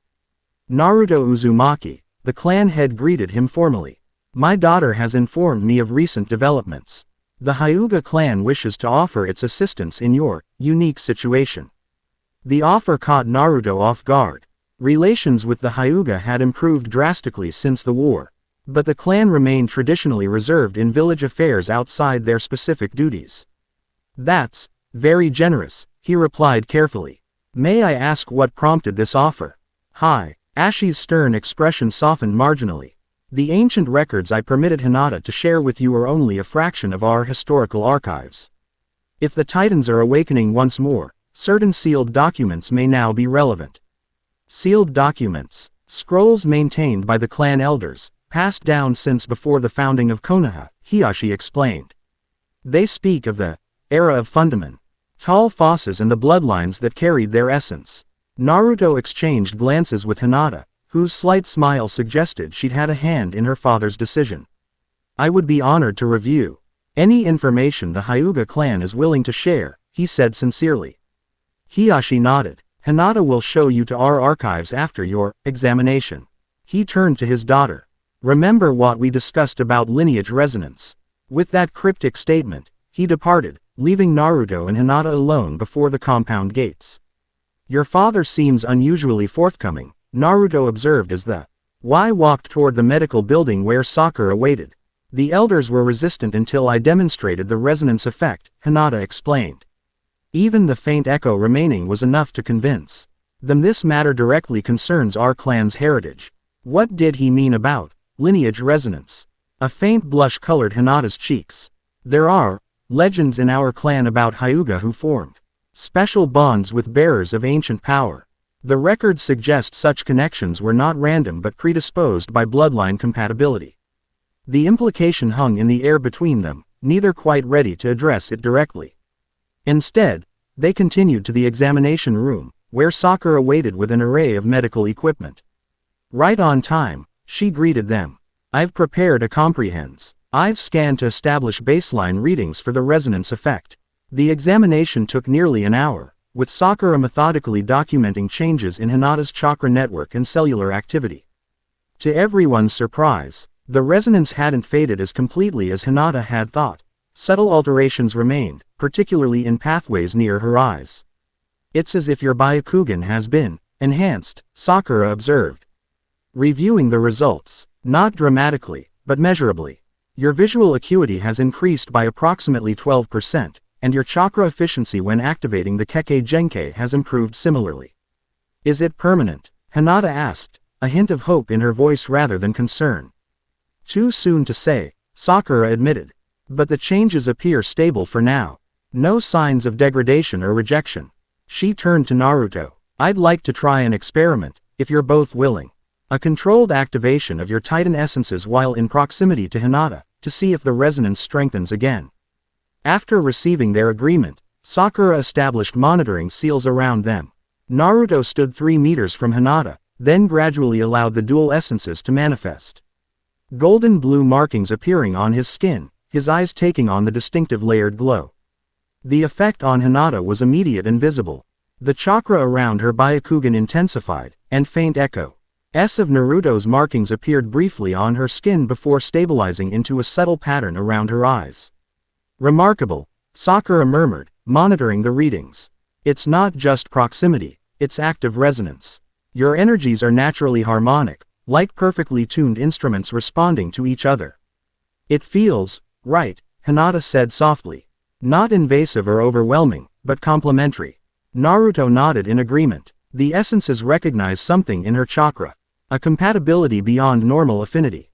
Sakura made extensive notes, her scientific curiosity fully engaged. We show LD experiment with combat applications in a controlled environment. If this resonance can be reliably established and maintained, it represents a significant tactical advantage. After completing the tests and reviewing preliminary results, Sakura cleared them both to proceed with their planned visit to the Hyuga archives. As they walked through the winding paths of the compound, Naruto felt the D.U.A.L. essences within him responding to the subtle energy patterns embedded in the traditional architecture, recognition of techniques and symbols dating back to an earlier era. Your clan preserved more than they revealed, he observed as they passed a stone garden whose arrangement suddenly seemed meaningful rather than merely aesthetic. Hinata nodded. The Hyuga have always been keepers of ancient knowledge, particularly concerning visual perception beyond the physical spectrum. Much of it was considered irrelevant to modern shinobi arts, relegated to ceremonial significance only. She led him to a secluded building at the compound's heart, its entrance marked with symbols reminiscent of those he'd seen in both Titan temples. Inside, the air carried the distinctive scent of aged paper and preservation seals. A single elderly Hyuga sat in attendance, acknowledging them with a respectful nod before retrieving a wooden box from a concealed compartment. These were unsealed upon Lord Hiyashi's instruction, the elder explained, presenting the box to Hinata. The scrolls of fundamental sight, untouched for 7 generations. Hinata accepted the box with formal reverence, thanking the elder before leading Naruto to a private reading room. When they were alone, she carefully opened the ornate container, revealing 3 ancient scrolls nestled in silk. These predate the founding of Konoha, she explained, gently lifting the first scroll. Possibly even the era of warring states. The language is archaic, the context often obscure, but the accounts align remarkably with what you've experienced. She unrolled the scroll on the reading table, revealing elegant calligraphy surrounding detailed illustrations. The images depicted figures with distinctive eyes, clearly Byakugan, observing 9 towering entities similar to those Naruto had seen in his visions. The Titans, he breathed, recognition immediate. The fundamental forces, as our ancestors called them, Hinata confirmed. Quote, the text describes the Hyuga as witnesses to the shaping, observers gifted with eyes that could perceive the work of these entities as they established the world's foundation. Naruto studied the illustrations carefully. The Light Titan, he identified, pointing to a luminous figure with radiating beams extending from its form. Similar to how the flame and water appeared to me, but composed of pure illumination. Our records suggest the Byakugan originated from contact with this entity, Hinata explained. Not a true bloodline inheritance like your Titan essences, but a gift of perception. The ability to see beyond physical limitations into the realm of energy and spirit. As they examined the scrolls further, a narrative emerged from the fragmentary accounts. The Hyuga clan had indeed been present during the era of active Titan influence, serving not as vessels but as chroniclers and intermediaries. Their unique visual abilities made them ideal observers of energies too subtle for ordinary perception. The second scroll described a phenomenon called resonant harmonization between vessels of Titan essences and those with Byakugan perception, precisely what they had experienced during the battle at the Water Temple. When the vessel channels fundamental force, the witness may perceive not only its flow but temporarily share in its nature, Hinata read aloud. This resonance strengthens with compatibility of spirit and purpose, creating a bond that transcends ordinary chakra interaction. The third scroll contained more specific information about the Earth Temple, referred to as the Sanctuary of Enduring Foundation. Unlike the fragmented references to other temples, this account was surprisingly detailed, including approximate location and distinctive features. In the shadows of 5 peaks, where stone remembers its molten origin, Naruto read, the archaic language somehow comprehensible to him through the insight of the dual essences. The entrance marked by pillars that bow but never break, guarded by sentinels of living stone. The land of earth, Hinata realized. Specifically, the 5 Peaks mountain range near its eastern border. That's remarkably specific compared to the other information, Naruto noted, suspicion tingling at the edge of his awareness. Why would the Hyuga have such detailed knowledge of the Earth Temple in particular? Hinata's expression turned thoughtful. The scrolls mention a special relationship between the Hyuga and the vessels of Earth. Something about complementary perception. Our eyes see through barriers, while Earth essence perceives underlying structure. Natural allies, Naruto concluded, which might explain why these records were preserved when others were lost. They continued studying the ancient texts well into the evening, piecing together fragments of a history long forgotten by the wider shinobi world. When they finally emerged from the archives, night had fallen, the compound quiet saw. Vey for the subtle movements of Hyuga sentries at their posts. Thank you, Naruto said sincerely as they walked toward the main gate. This information changes everything. We know where to look for the Earth Temple now. And we understand the resonance between us better. Hinata nodded, though her expression remained pensive. There's something else in the scrolls that concerns me. A warning about the awakening of multiple essences in a single vessel. Naruto paused, turning to face her. What kind of warning? The accounts are vague, but they suggest that while dual integration is challenging but sustainable, three essences create complications. Her pale eyes reflected concern in the moonlight. Something about the triangulation of fundamental forces creating a nexus of power that draws attention from beyond. Beyond what? That's unclear. Beyond our world, perhaps. She shook her head. The text becomes almost mystical at that point, referring to watchers at the boundary, and those who came before the Shapers. The information settled uneasily in Naruto's mind, resonating with half-formed impressions from both awakened essences within him. There were deeper mysteries ere than even the Titans themselves, layers of cosmic history barely glimpsed through the veil of ordinary perception. Whatever complications arise, he said finally, we'll face them together. The Earth essence is mine by birthright, and leaving it dormant only leaves it vulnerable to Kato's interference. Hinata's expression softened. I know, and I'll be with you when you seek it. She hesitated, then added more quietly. The resonance between us, it feels significant. Beyond tactical advantage, the statement hung in the air between them, laden with unspoken meaning. Naruto felt the dual essences within him responding to her proximity, not with the dramatic manifestation of their battle synchronization, but with a subtler harmony, a rightness that transcended rational explanation.